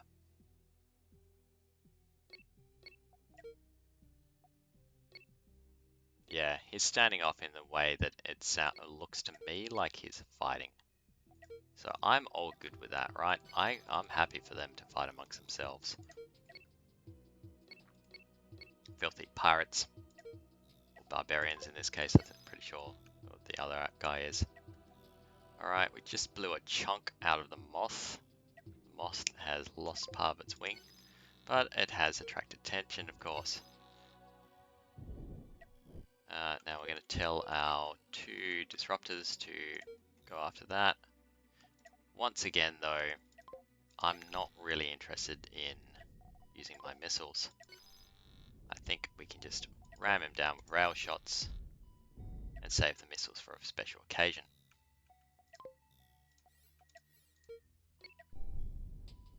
Alright, I'm super happy as well, just because my theory about having a tank engagement ship to take the heat and the sniper ship is actually playing out the way that I was kind of hoping it would.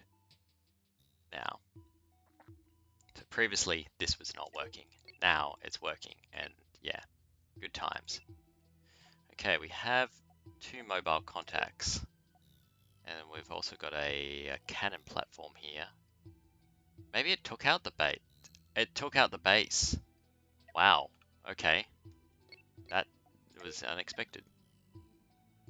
You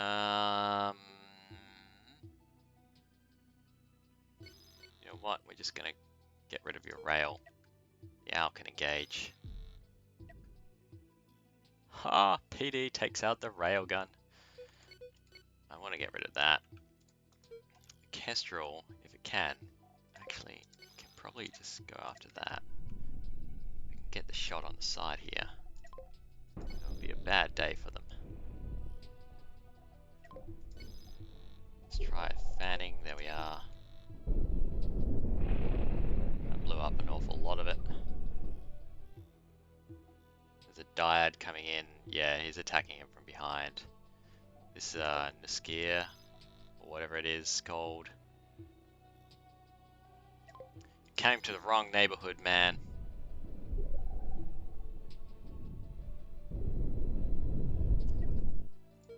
down. And then there's this guy. So we're just going to still hold fire on those missiles by targeting something. I'm pretty sure it was going to do something I didn't want to do, which is namely shoot at it. And we'll just get the Kestrel to...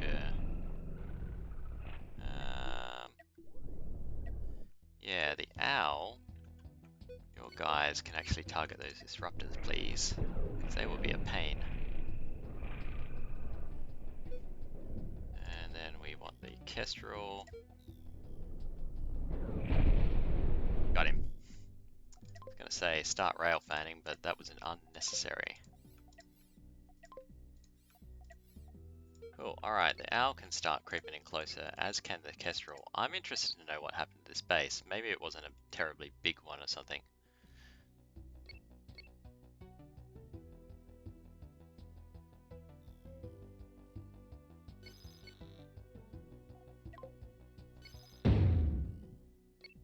There's the platform gone. There's a wreck here. Here's the base, yeah, so something just drilled through it, basically. Probably a railgun at extreme range, which is what I was planning to do to it as well. Cool, alright. Unfortunately, it's not a huge... yeah, the reactor blew up in this one as well, I think. So there's not really huge amounts here for us to salvage, which is a bit unfortunate, really. Cool. Alright, we've got 2 more bounties from this point, and we've got a few more up here, and then I think we're gonna move on to another system.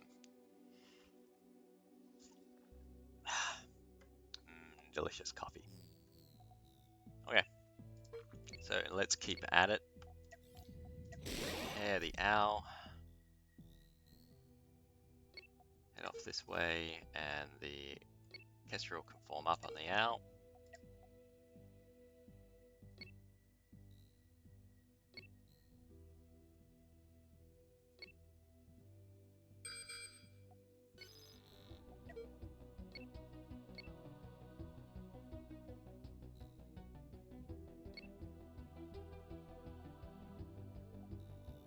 Alright, what we got?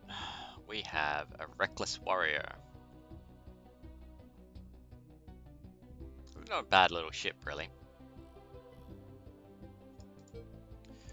What I want the owl to try and do is come at it from this angle, if it can.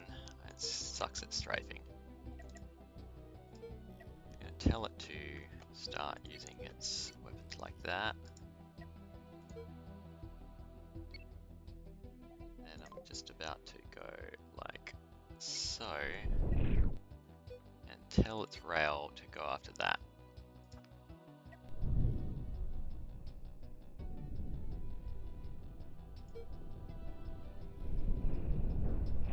Yeah, so those disruptors are eating through the shields and they're going for my point defense.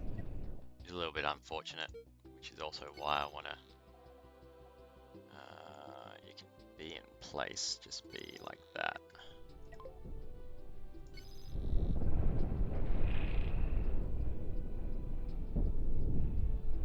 If it was just the owl itself, I'd be sending out my missiles.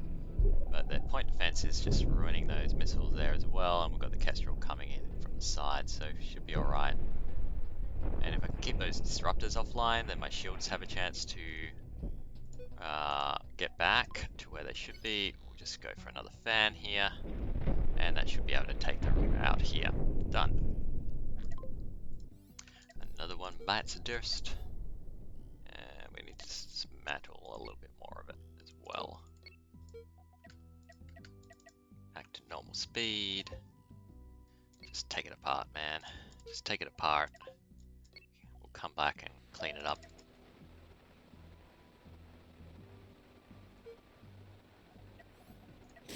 Go. Finish the job. We've already started. They're all already out there.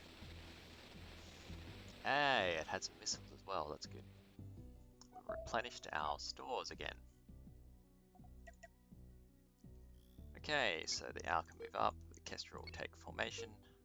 That's not quite the formation I want. Back there. There we are.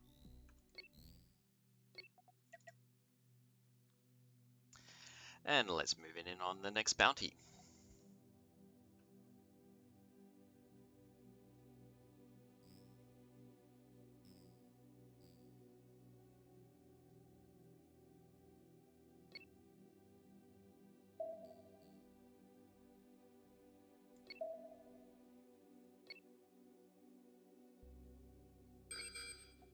Alright, it's up here.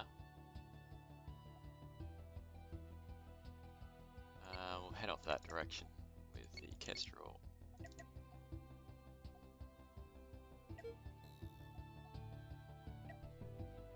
It's the right engagement range. I think that should be the save attack defaults.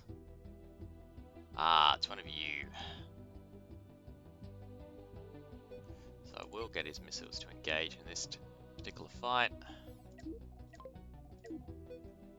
We'll try and take out the engines as well.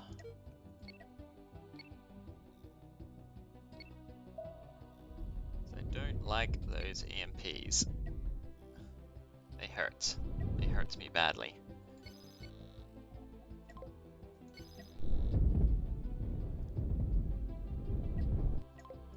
Railfan. Ah, too late.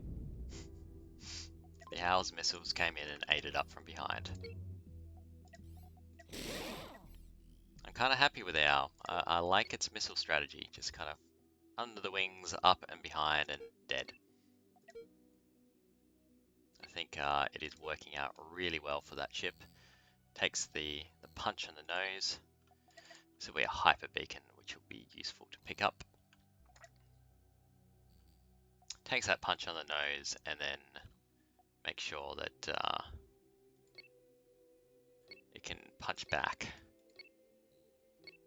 And then when we don't need those missiles in play, we can just pause them and use the Kestrel.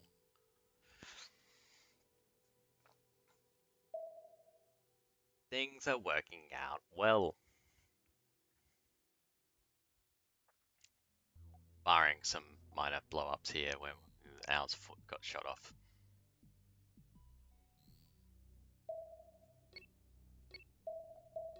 Another unknown signal. Head to that first. Again, looks like it might be a hyper beacon.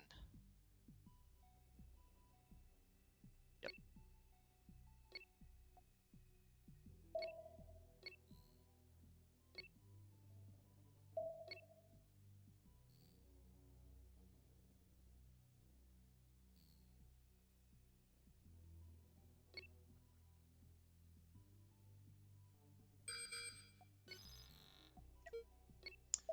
Alright, off to the side. This one's directly engaging the normal drill.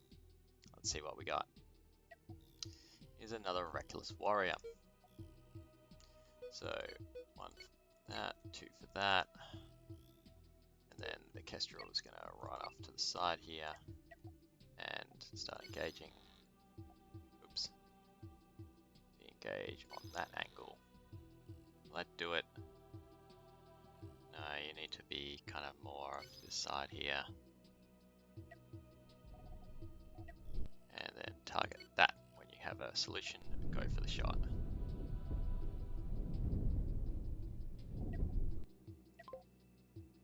Just tell it to try and rotate. There we are. Alright, that's blown off a wing.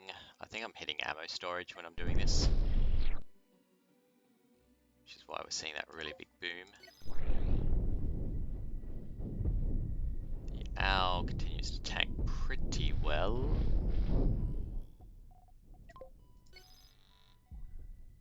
And we got him.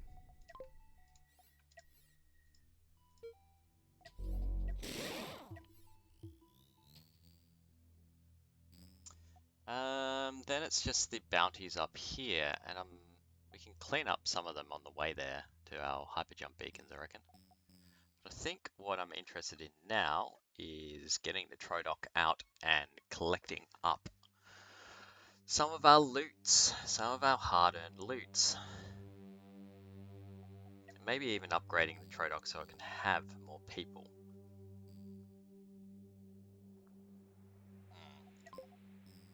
The Owl to hyper jump back. Same with the Kestrel.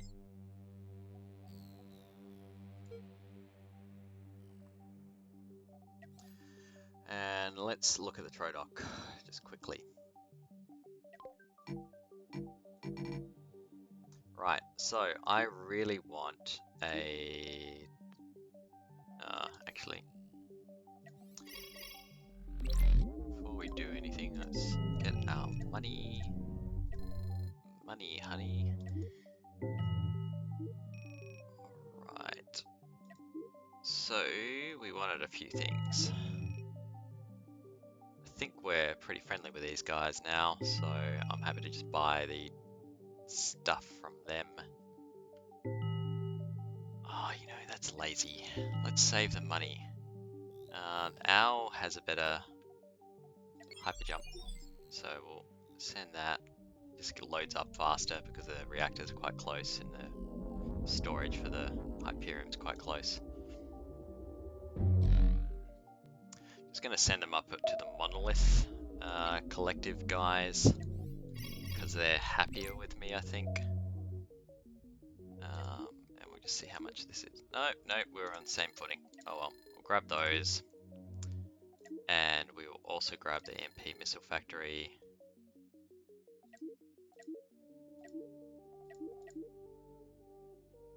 So the only real offensive weapons we've got left are the ion beam prisms and that sort of thing. As well as different missile types, basically. Okay, we're getting there. We're nearly unlocked everything. We've still got plenty of cash left over as well, which is great.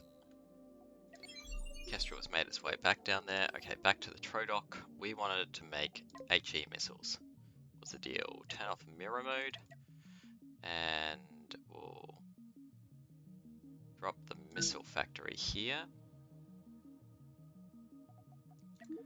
Not going to do EMP missiles. And then we also want to expand the Trodoc out a little bit here to just have a bit more storage, I think. We'll just go mirror again.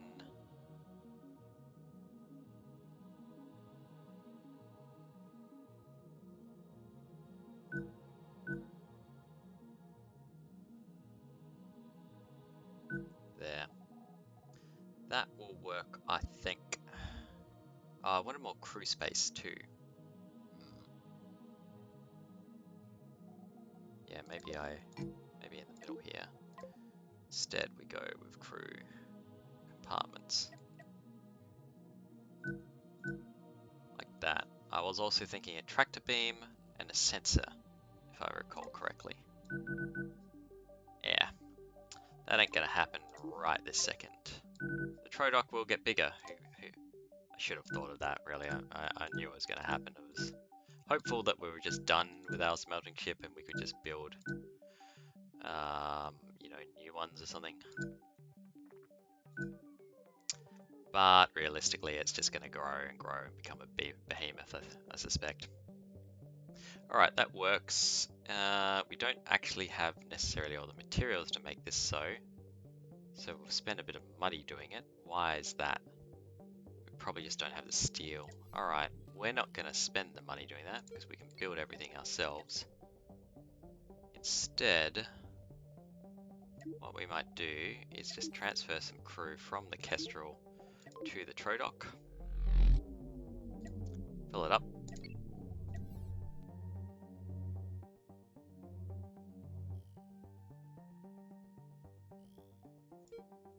Here's the owl back. Owl can have a chat to these guys and just fill up on whatever materials it can. So like it needs Hyperium and it needs missile parts. I know we're going to be building it soon, but I feel like it's worthwhile. Alright, now that this is done, this guy can go up here.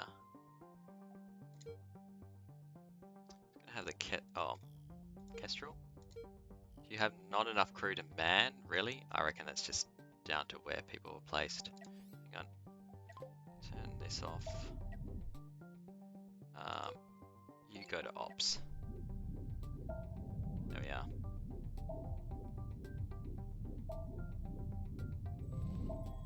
Good. Alright. Got people there, people there. You've got all the essentials to move around. Cool. Alright, take up formation. You can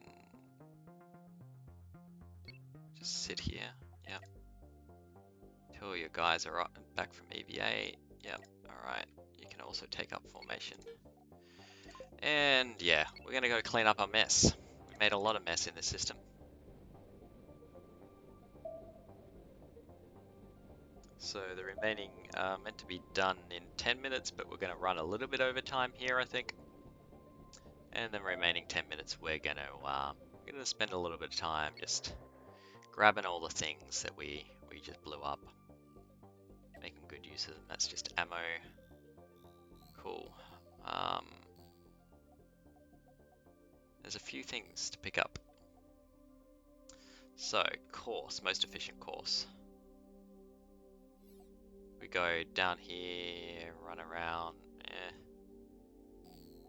There's quite a few wrecks up there as well. I mean, I haven't salvaged. I've salvaged some of these, I think. But and I think I've done the base up here. We'll just go where we go. Is what it is. I mean,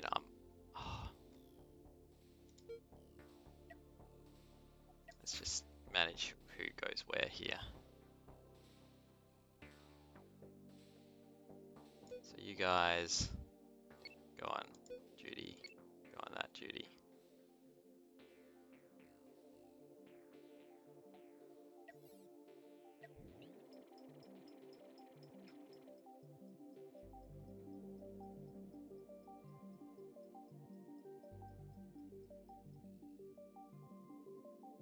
Yeah, they're really focused on the shields. Let's just change their priorities temporarily. And shield down. Do it when you can, guys. More focused on movement at the moment. There we are. Got at least one engine firing.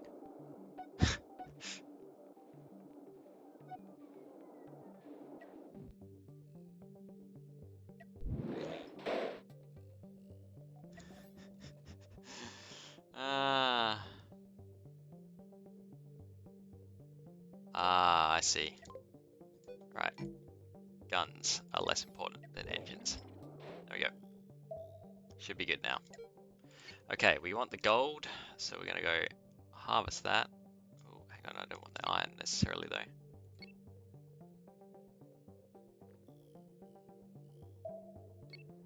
There is something here, yep.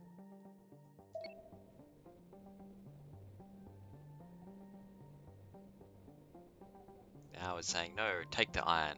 We brought you the iron to you. In terms of priorities, I think we want to set everyone to be the mining priority now.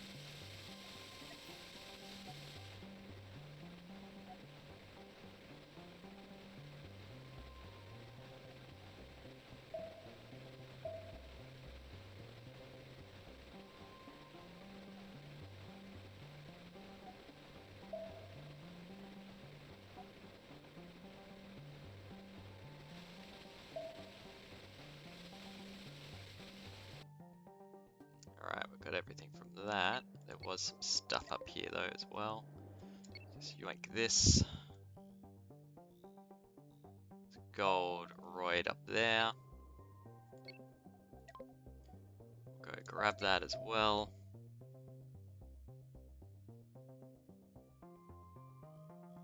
Any large coppers?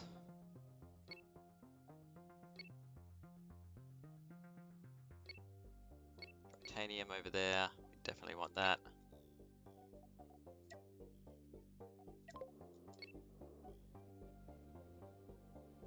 Come on, guys, you're holding things up.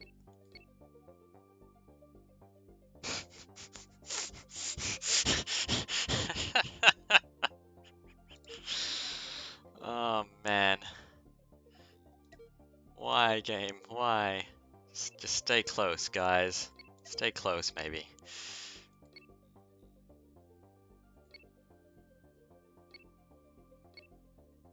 There's a titanium down here.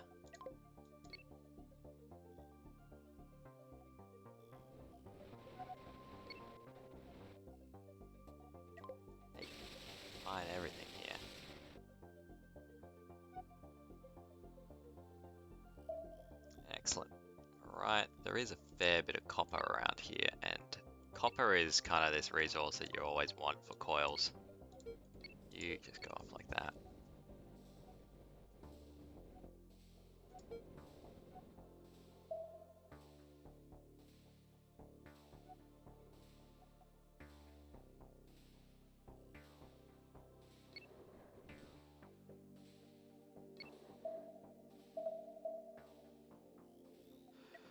Okay, there should be another wreck over here. We'll just move these independently, I think is the way to go. I am done just trying to herd cats. Or owls in this case. Ever tried to herd it now? Just doesn't work out. Trust me. I've tried.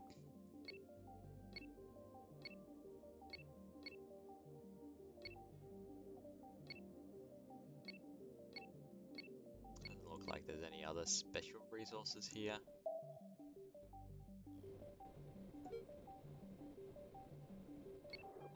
Might just move in a little bit closer here.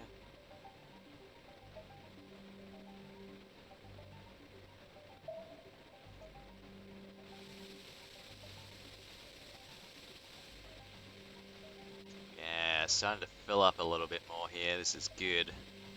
This is good news. Unfortunately, I'm going to make this so. I'm just going to use up a heap of that.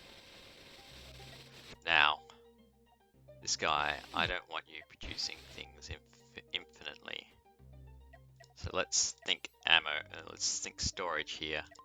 I'm going to be pretty happy if we have this amount of storage, right? So that's going to be the deal. Now the Trodoc previously also has been told not to pick up sulfur. So we're going to have a sulfur selection, have an iron selection here, and then this one is going to go in there. So that's our bunker to produce missiles. In the meantime, you can now pick up sulfur again, and that will be fine. So we can go load those up, and we actually do need an iron asteroid now. So there's one convenient just down here, and there's an awful lot of iron in it.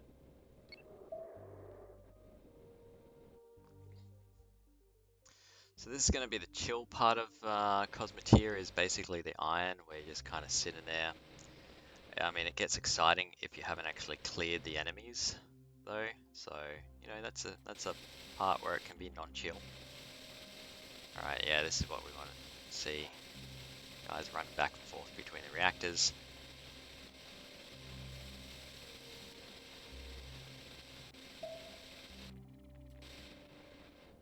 The other thing that I can do is, because I'm not seeing any, I'm going to transform the owl to the Kestrel. Seeing any enemies specifically, sorry. Sending a heap of crew over to make our mining experience faster.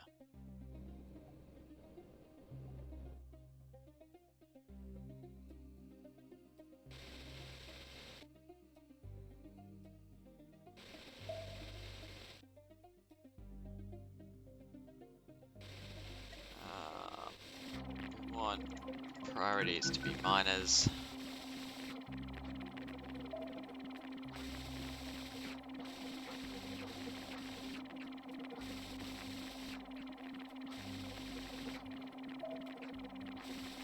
You know what? We're just gonna set you to be like that, you to be like that. No, actually, we'll do like that. Shouldn't need too many. That's all your job.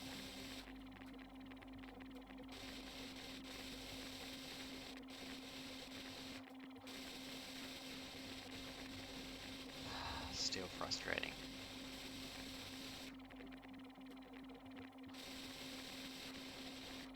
Let's try a different thing. Do that. Take that off that. Do that.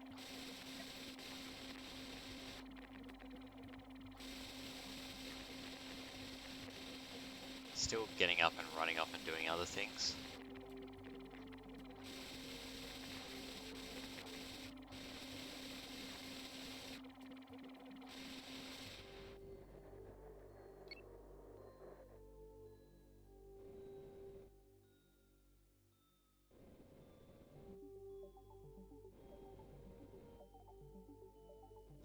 It's going to speed up as soon as I've collected this last bit though. Look at all this iron we've just picked up.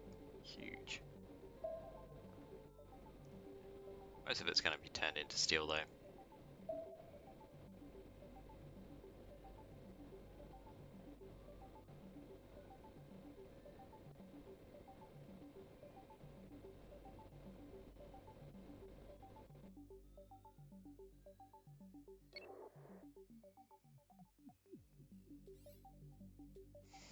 Cool.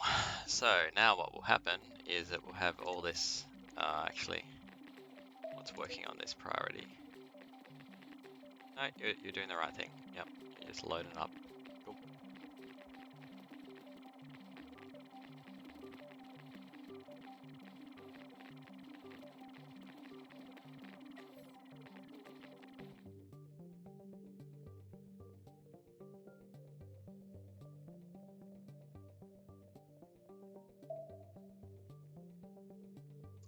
Just takes a while to burn through this much iron in terms of the smelting experience. Also a little bit confused why they're not running the missile factory at all.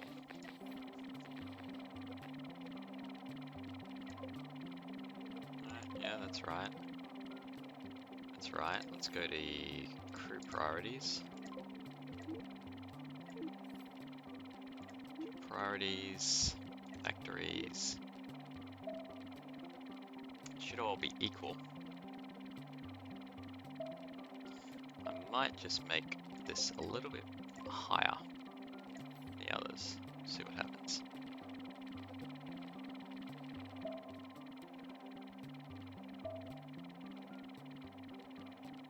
Yeah, I'm not sure why it's not doing that.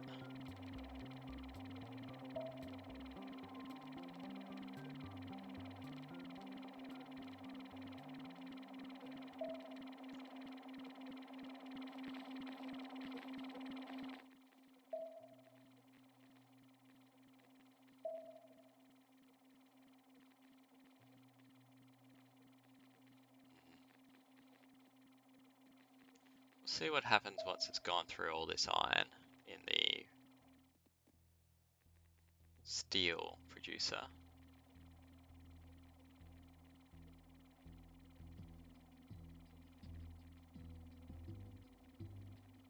Yeah, they're starting to prioritize it now. They're like, okay, yeah, we'll get this done.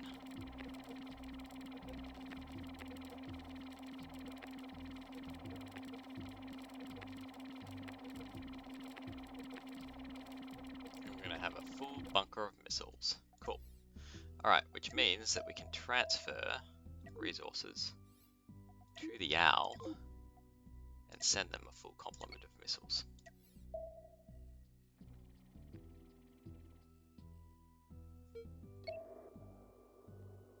Slowly get closer. Slowly.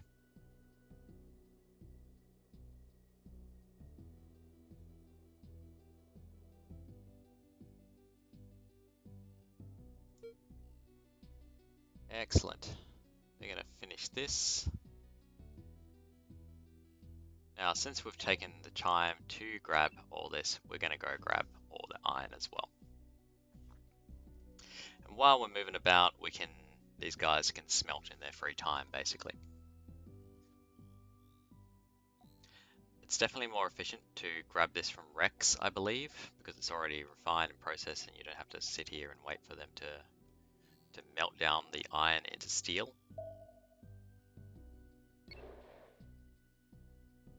But since I've taken the time to break apart this asteroid, I'm going to take it.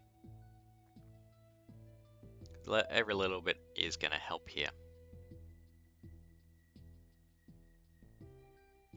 The other thing I might do here is just release these guys from their duties in terms of mining lasers, which will help speed things up a little bit as well.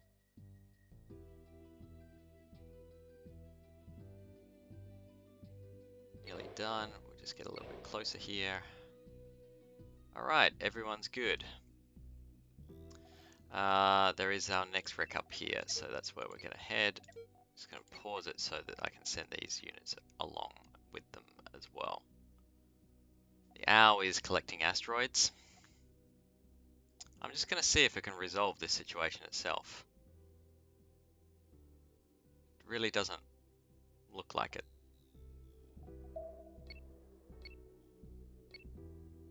Yeah, rotate, man. Rotate. Anyway. Looked like there was a fair bit down here as well, so... Sure that's on the agenda.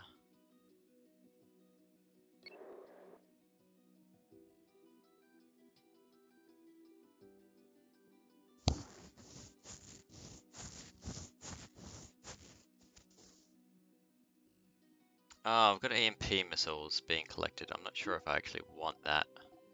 I'm going to want them later. So I'm going to turn, and we'll get the nuclear missile parts if we can at the moment. They're actually quite expensive to produce, so we'll just get closer here.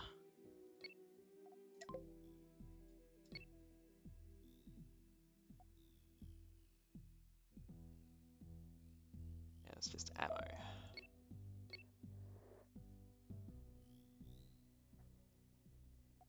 Cool, Kestrel can go down here. The owl's gotten stuck on another bloody asteroid. Seriously, man. Like, seriously. Rotate. Rotate. Pivot! Hang on. You got a crew issue as well. Turn this off. You guys go live and work in this bunker. There we are. That will probably help. You know what? Just back out of there. Ow. Back out of there.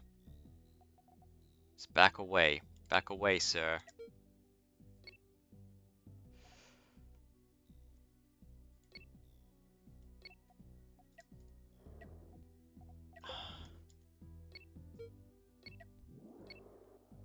Dumb frickin' owl.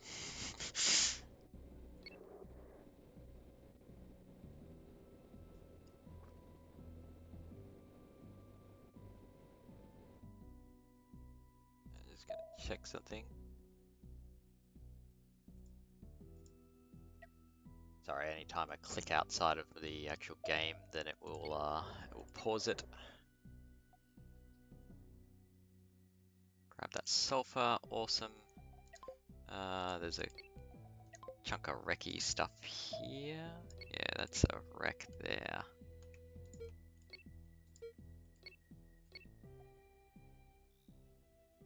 I think there was another W around here, was there? Maybe there wasn't.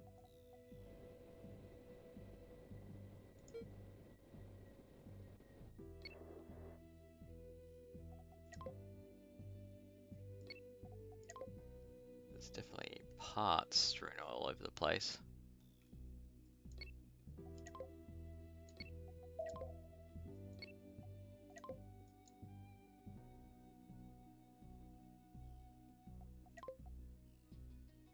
How are we doing on supplies? Yeah, so we took a hit just by expanding out the Trodoc. That's cool. I wish you could do negative assignment. So I've got an excess of missiles now that I don't really want, and I've got an excess of sulfur. So what I might tell it is, now that we're actually collecting those, just do that. If we could set a setting to only mine to assigned resource for certain resources, so you just top off the things that you want, that would be very helpful. But yeah, we're going to head up to these ones next. Want to get this, really want to get this done today in today's stream. So yeah, if you're watching on YouTube, probably nothing much more exciting is going to happen, just as a heads up, right? If you're on the stream, of course, you can always check it and stick around. But for the YouTube watchers, then there's probably not going to be any other combat. It will be the next stream that we do this.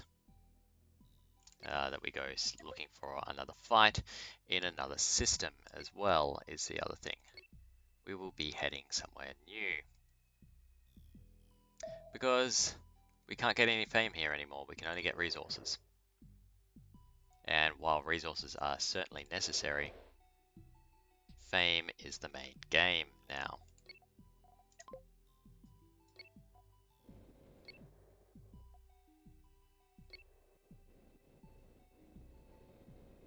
But yeah, again, if you're watching a YouTube series, and this is kind of where I've got a question for people.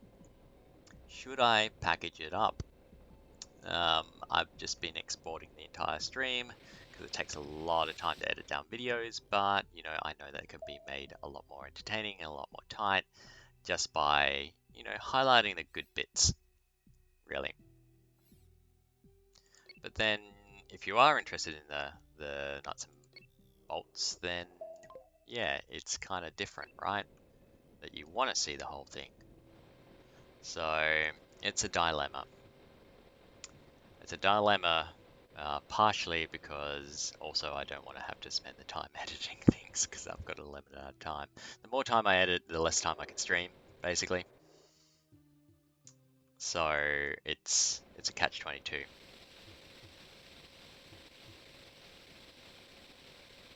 I could have replenished the owl from these stocks actually. Gotta remember if I shoot up a ship that I can, with missiles, then I can get everything back that I've just shot. Now there should be a thing down here. Yep, it's a small storage pod. We'll break that apart. What do we got in there? Yeah, some goodies. Nice. Nice. We're going to wreck across here, so we'll send everyone.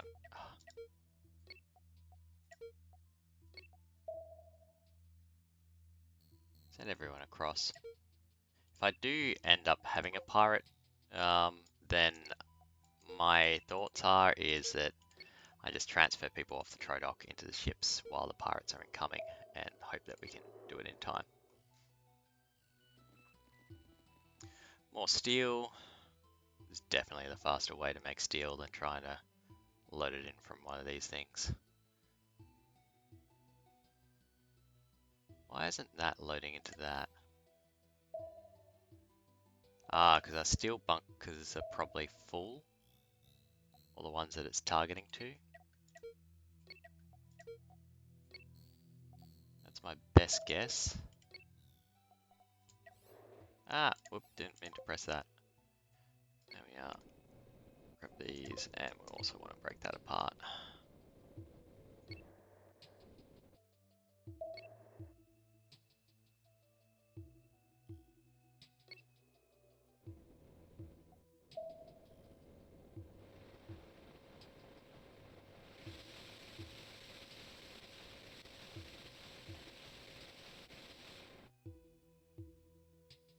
Cool. Alright, let's moor down. Let's go for the stuff down here.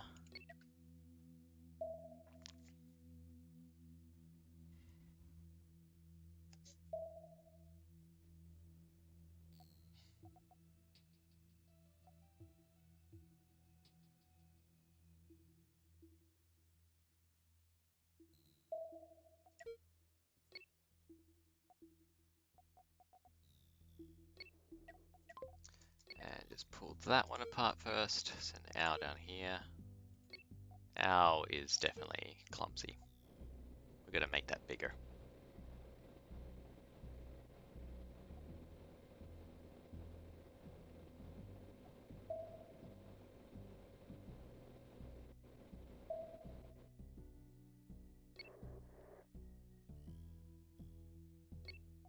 Send the Trodoc down here. Grab this.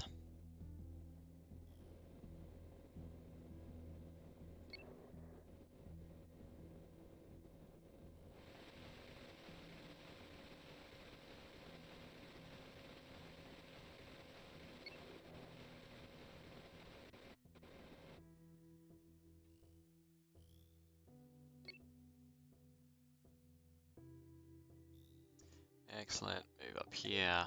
Move the owl down here.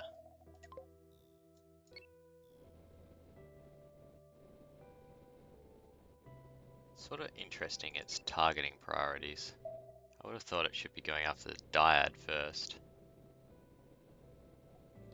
Fine. We'll move down here then. Like both of them. I don't know if it's actually I'm very confident that it's not proximity. So the mining lasers just always seem to do kind of weird choices, I feel. Alright, we are stocking up on that steel. We're not going to have a problem with steel, which is a good thing.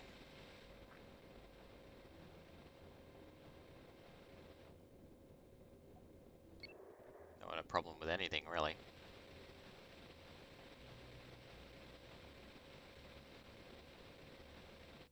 And it will mean salvaging takes a lot less time as well.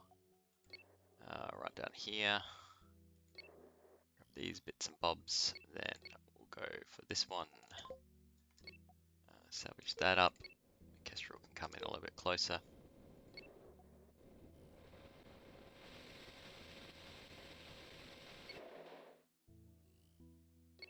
Right, move in, grab this one. Now, this is a pirate base, right? So this is the thing that should yield the most loot. But if these bunkers are all empty or just full of ammo, then it's going to give me nothing. Yeah, they're all just... You're giving me nothing, man. You're giving me nothing.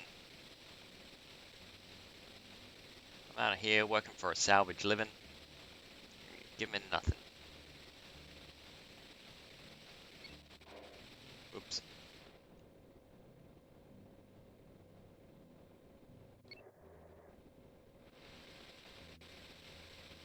Yeah.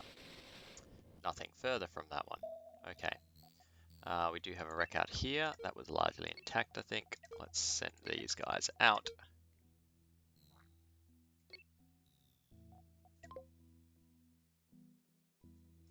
Pick this up. Cool. Next one is all the way up here.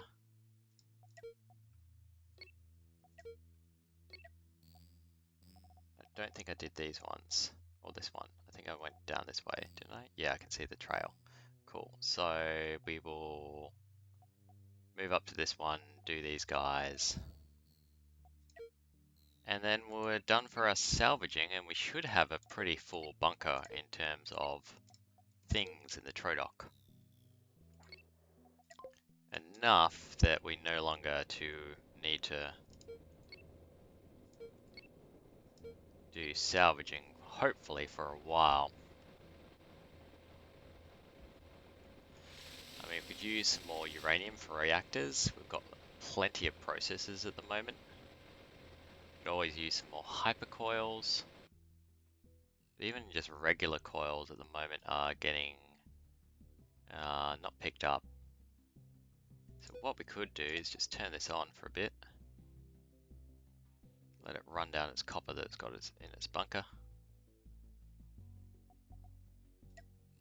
And that should mean that we can do this and go pick up those coils. There we go. It's the little things. We'll send them all up to here. Make the owl independent here. So I think that's the slowest ship. Or maybe it's the Trodoc. Maybe the Trodoc is slow. It is carrying a lot of mass. The Kestrel is definitely the fastest. Owl, move off this way. You're blocking the Trodoc. Yeah, Trodoc's faster by a smidgen. The Owl's speed is varying a lot.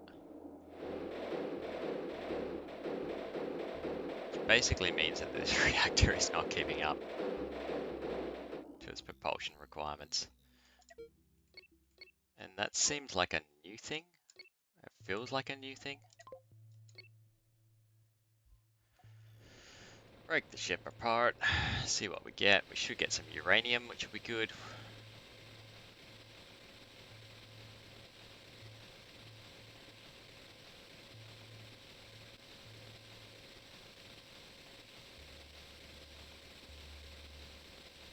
Tri-steel. Cool. Head up there. Kestrel, you can also head there. Owl, you can also head there. Still unexplored? Yep. Oh, copper. We do need a little bit of copper, actually. Let's just park it for a bit. And that is a decent sized asteroid. Now, if I turn this back on, it means we can top off on hypercoils.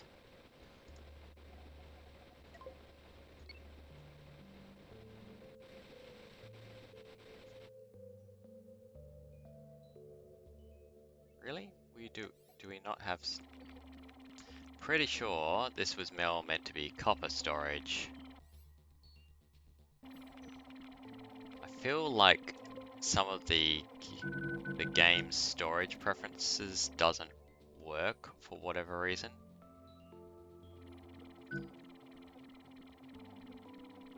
Maybe I changed it. Maybe I changed it and forgot. I could be being, you know, could be incorrect here.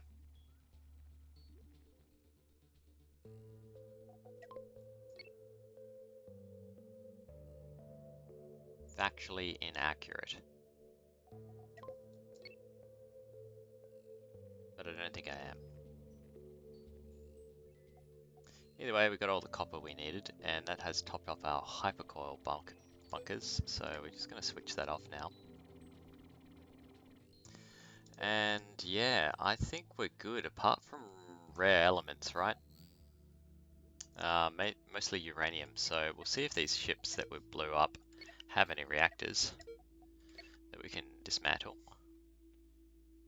But otherwise, we'll have done everything we need here. And the only thing that we can really get from the system now would be any uranium asteroids.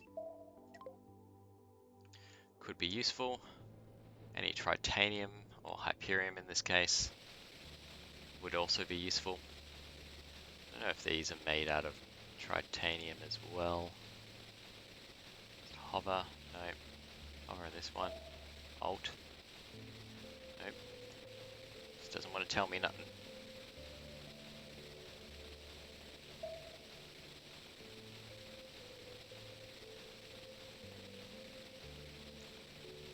Looks like we're not going to get anything really worthwhile here. The Kestrel might be able to get a little bit of sulfur out of this. Yeah, there we are. Cool. Alright. That wreck was a bust. There was a broken ship here, if I remember correctly. So we're just going to pull that apart rather than try and take it over. There is some processes there as well. So normally that's something you wouldn't want to leave behind, except for we have a heap of processes. Now we marked a custom marker where we thought something might have died. There it is. Is there anything there? There is a bit.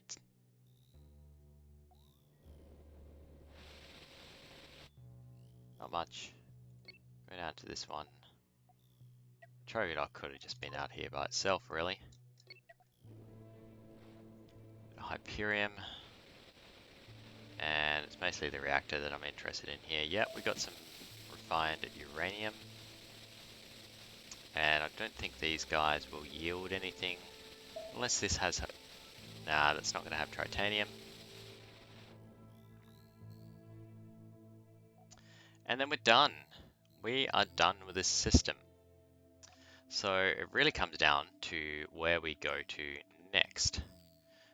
So these guys can all just kind of mop up and head to Murame's station here.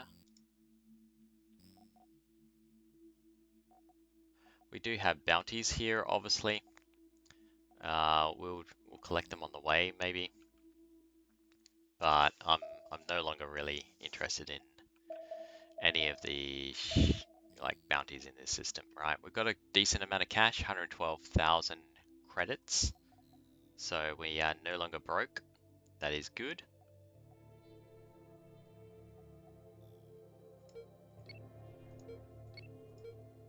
Now, I want to change back the priorities on the Kestrel, I think, because I did some roll edits to its shield.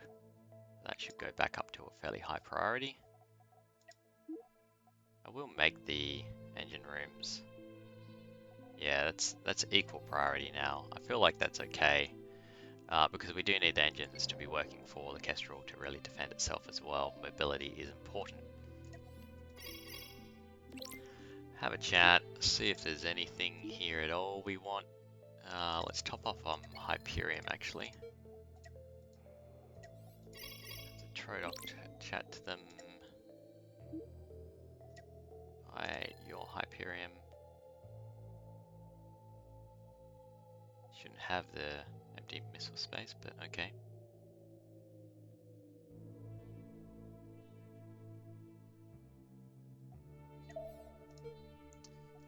Have a chat here as well.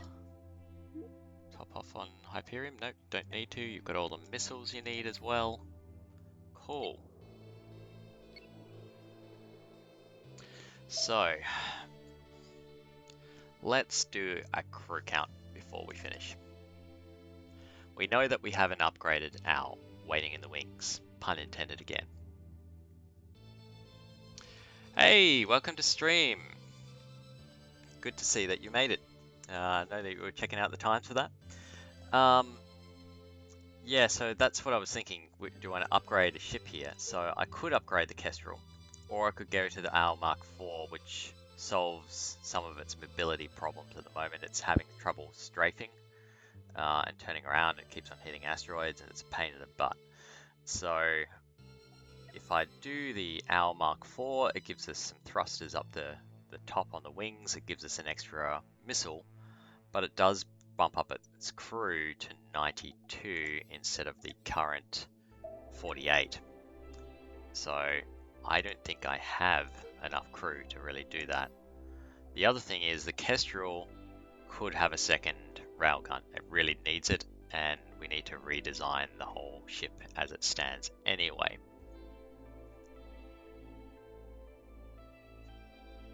I can possibly do a more cost-effective upgrade on the Kestrel than I can on the Owl at the moment. So in terms of spare crew, we've got 24 on the Trodoc at the moment. But we've borrowed that from the Kestrel and Owl. So let's fill them back up.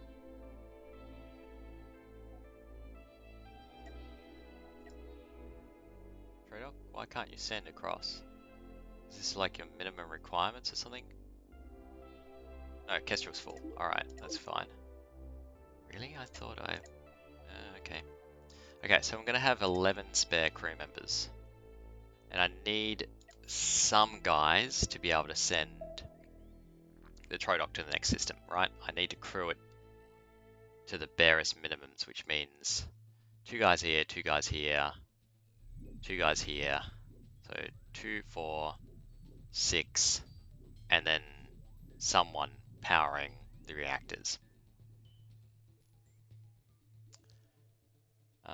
And then as soon as it's in the new system, it's also going to hyperdrive out. So 2, 4, 6, let's say 8 crew is the minimum on the Trodoc at the moment. So if we have 8 crew members, then let me just change the priorities back to red shirts as well for its travel. Then what I've got, 3 left over. So it's certainly not going to do an upgraded Owl.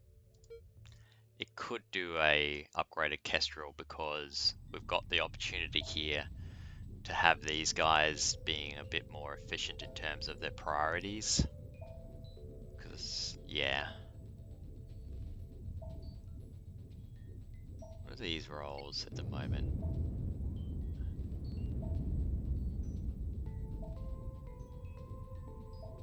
These guys are ops. They're ops. Hang on. I think I changed some things here. Yeah, we could definitely redesign the Kestrel to be more efficient. Because I've got 3 guys hanging out in ops that don't really need to be there. Now, it could be that they're just spare ammo monkeys. Guys who basically fill up the ammo for the railgun. But this could be far more efficient by setting this to just be a 2 bunk bed. And all they do is reload the factory, reload the rail, they shouldn't even be manning this either. Ah, that's right, I made some crew changes just while I was running around. Job priorities. No, that's right. Operate there.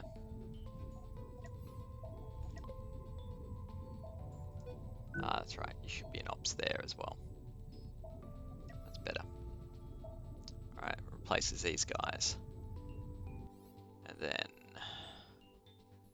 ammo monkeys. What are you doing exactly? You're manning this, so that's 4 of you. So your sensors as well as ammo. So it actually makes sense. And then I've only got 1 left over.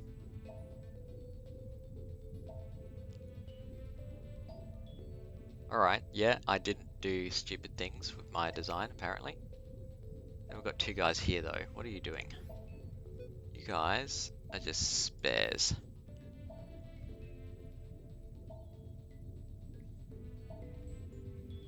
Okay. I'm running past my stream time at the moment. I was meant to finish at 1. I'm going to redesignate that to be 2, just so we can do quickly a redesign here. Just because I know that you were trying to catch this stream and you're in at the tail end here. So let's do some redesigns of the Kestrel. Now, what needs to happen is that I want a dual railgun system. Hey Anthony, how you doing? Good to see you as well. And well, see, I'm saying I'm gonna stick around for another half hour, just because people seem to be joining now. Which is good feedback in terms of when I should stream anyway, I think, in terms of times when people can make it, etc. So let's pull this apart a little bit.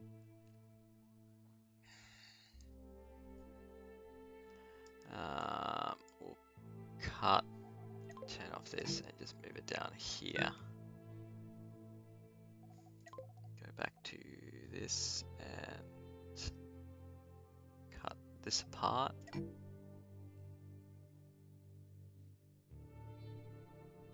I'm on early for me. Yeah, I think I was on early for Bruhin as well. So, things that we want out of the Kestrel though is I want to duplicate this railgun. I want 2 of them. So we're gonna cut that. We'll use the cut function. I'm gonna run like this, and I'm gonna do the guys so they're running back and forth in the middle here. But that's also going to be our next change is, at the moment, these guys have to run up the sides to refuel the reactor. I don't want them doing that anymore. I don't want this to be powering the front part of the ship. Instead, I want the power to be more localized in a number of ways. So not only are we going to make the shields have more local power, but we're also going to have the rail locally powered. And what I mean by that is that we're going to grab the reactor core. The loader part doesn't need power, but these guys do. So if I do a reactor core here, and actually, where's the doors? Let's just put in some corridor quickly. The doors need to be here. And we've got doors here as well.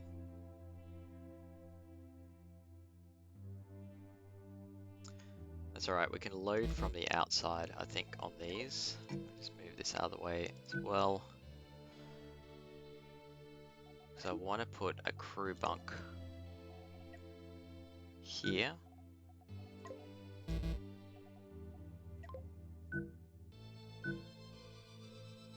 And then I want to grab walkways.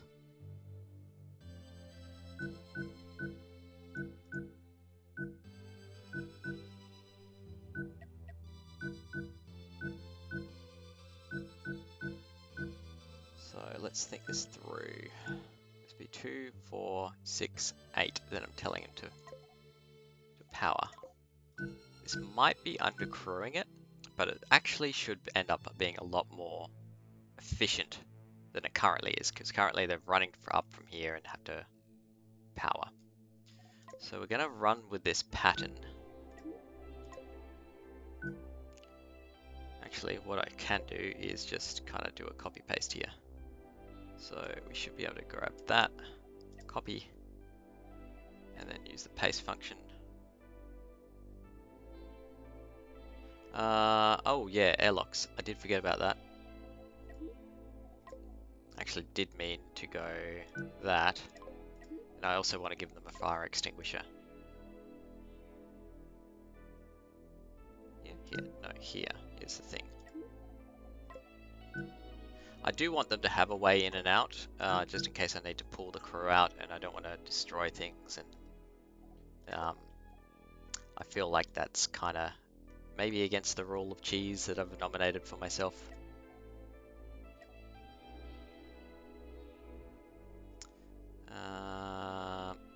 I've made a boo-boo, actually. Because what we can do is actually cancel that, grab this, we can cut, because we can actually put doors off the reactor, right? And that's actually far more efficient too. So we'll paste, and then we'll paste again. No, that won't work because we need doors there. Hang on. 2, 4, 6, 8. So basically I just want, put it back, put it back. That to be there, that to be there.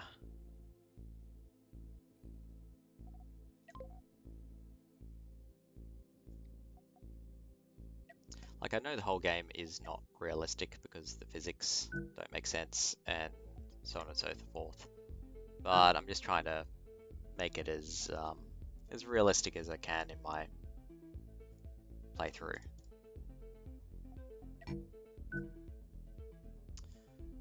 Even there, actually, it could be just a little bit closer because there's no point, and we can chuck armor there instead, so that someone just doesn't shoot through it. So that's the idea here, right? That we have a far more efficient way of repowering our rails this way.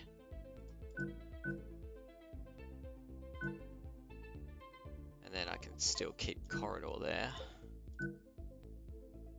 And I don't know, this could be a hatch as well, or a fire extinguisher. It's probably not much point there because if the rail blows up, right, it's going to run down the entire rail and blow everything up. So we'll lose the middle of the ship if this ever goes. So the point is to never let it lose. Then we can sit our large reactor still behind there and have a bit of a buffer between it, so when this explodes it's not going to cause too much of an issue.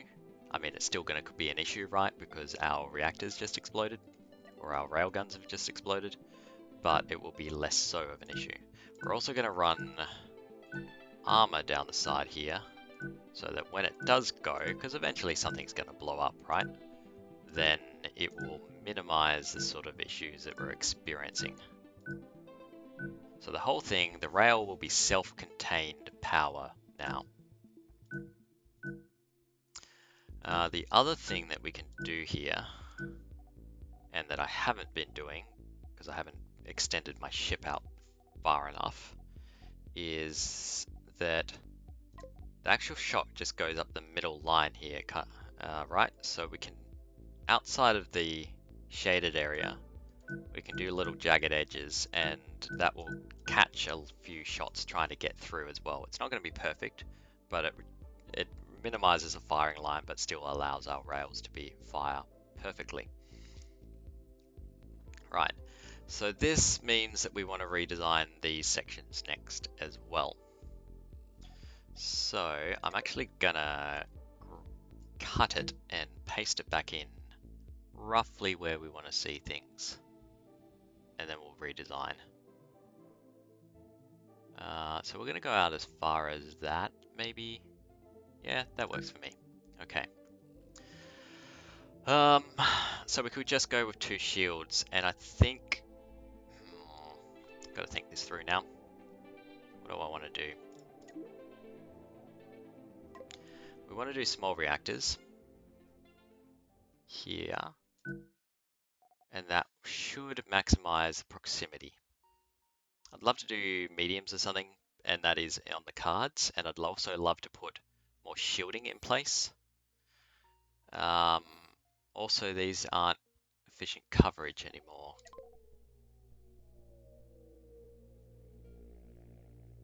Yeah, so this is not going to work. We'll need to do something like that to layer our shielding a bit better.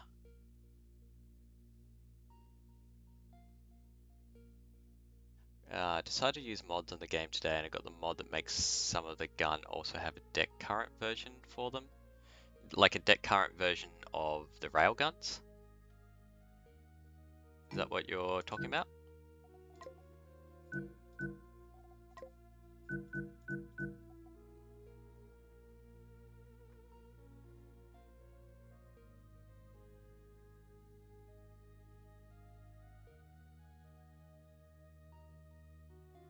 Just thinking this through, sorry. I know I'm going silent here, but that's because I'm thinking and it hurts. It hurts my poor brain. We'll drop our crew quarters there so their proximity is close. Lasers and cannons. Yeah, okay. Yeah, I feel like I like the deck cannons because you can place them anywhere, but I also feel like in the unmodified game, I haven't played the mod obviously, that it's a decent trade-off that because it's going to stun everyone. So there's like a reason to use it and a reason why it's a bad idea. I don't like that this has a very thin sheet of armor right next to it. So even though it's going to reduce our defense effectiveness, I am going to put a little bit of armor there. Or maybe I should just do it like that, right? Pardon me. Alright. So these guys are going to be in charge of shields. And all the shieldy business that needs to happen. Turn off this. This shouldn't be a supply dump. This should not be an ammo factory either. So we'll be removing that. Actually, this might actually belong a little bit higher up as well.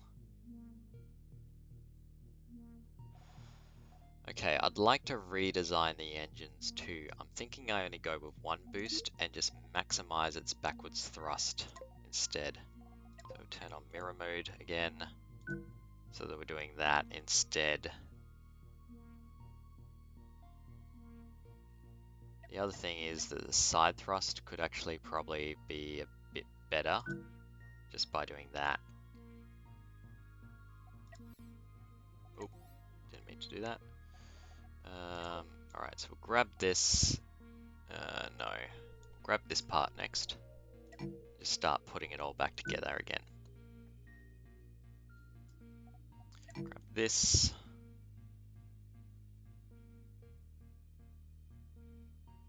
It should normally slot in like this, but because I've made it wider, that's why it's not anymore. So I think this would be the rough placement, or the new rough placement. And so we're just going to finish off the design, and in the next stream we're going to make it so, because I'm running out of time, I've got stuff to do, just reminded of the stuff to do. So let's quickly just finish off the last parts of this, and we'll call it a day. I think I want it like that. Yep. I'm going to want some armor at the back.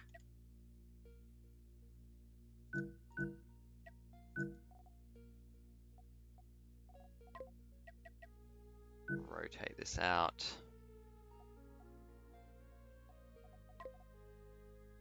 Drop some armor like that. And then in terms of this, we could make it smaller now. I'm going to keep the up and down, so if something happens to these guys, somehow they get a shot in or something, then we've still got a way for people to get back and forth. But ultimately, I'm thinking that it also may be redundant. We need that there. We're going to put our ammo factory. Turn that off. There we are. A little bit further down. We can actually probably bring the storage of sulfur over here now. Drop this in like this, leaving with a big gap here. Put you there. Might drop a fire extinguisher there. Want walkways there. I think this can be storage for something. Really got no other sort of thing to do at the moment. Then finally we want mirror mode here. Drop that in like that. It's going to cost us 15,000 to make this so, as well as use up a heap of resources. So what are we low on? Enrich uranium and tri-steel. Yeah, that's fine. So, I think in the next stream, which should be tomorrow, we will, or possibly tonight, I'm not sure. Probably tomorrow, but possibly tonight. What we'll do is recheck our design in terms of crew count, because I haven't done that. And I may want to remove some guys here and to be able to move them up here, and realizing that we don't have all that much crew to spare. And then we will have a new Kestrel. Oh, the other thing as well, I said at the start that I was going to do it. I had the excellent suggestion to make it look like it was a sword instead. So we're going to do that.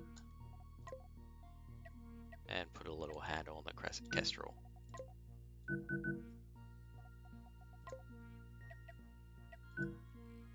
So that way, yeah, it's small, but I don't want to add too much mass here. Yeah, I'm pretty happy with that. I think that'll work.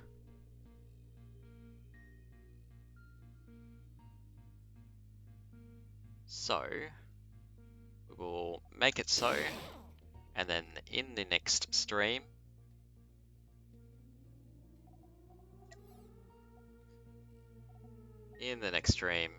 we will go ahead and fix up the crewing of this and count our crew, make sure that we've got enough to actually have the Kestrel run properly. Test out its max speed and that sort of thing. We might want to shave off some armor, probably down here or somewhere. I don't know where yet, because I have just added a lot of mass while I put more thrusters. Yep, I've still added more mass. And yeah, we need a repaint too. Absolutely. Things need to be painted. Definitely the Trodoc has lost all its paint at the back, where we've just added on things at the back there. The owl needs to go to a snowy white sort of color. And the Kestrel does need some tips, some red tips, has been another comment as well, or a suggestion that I want to incorporate. So, things to do, but that is all I have time for.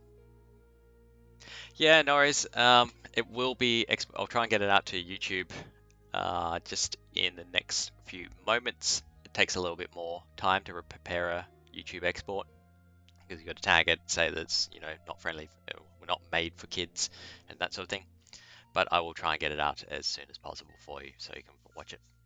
But thanks guys for catching the stream, I appreciate it. And I will see you in the next one. Peace out. See you guys.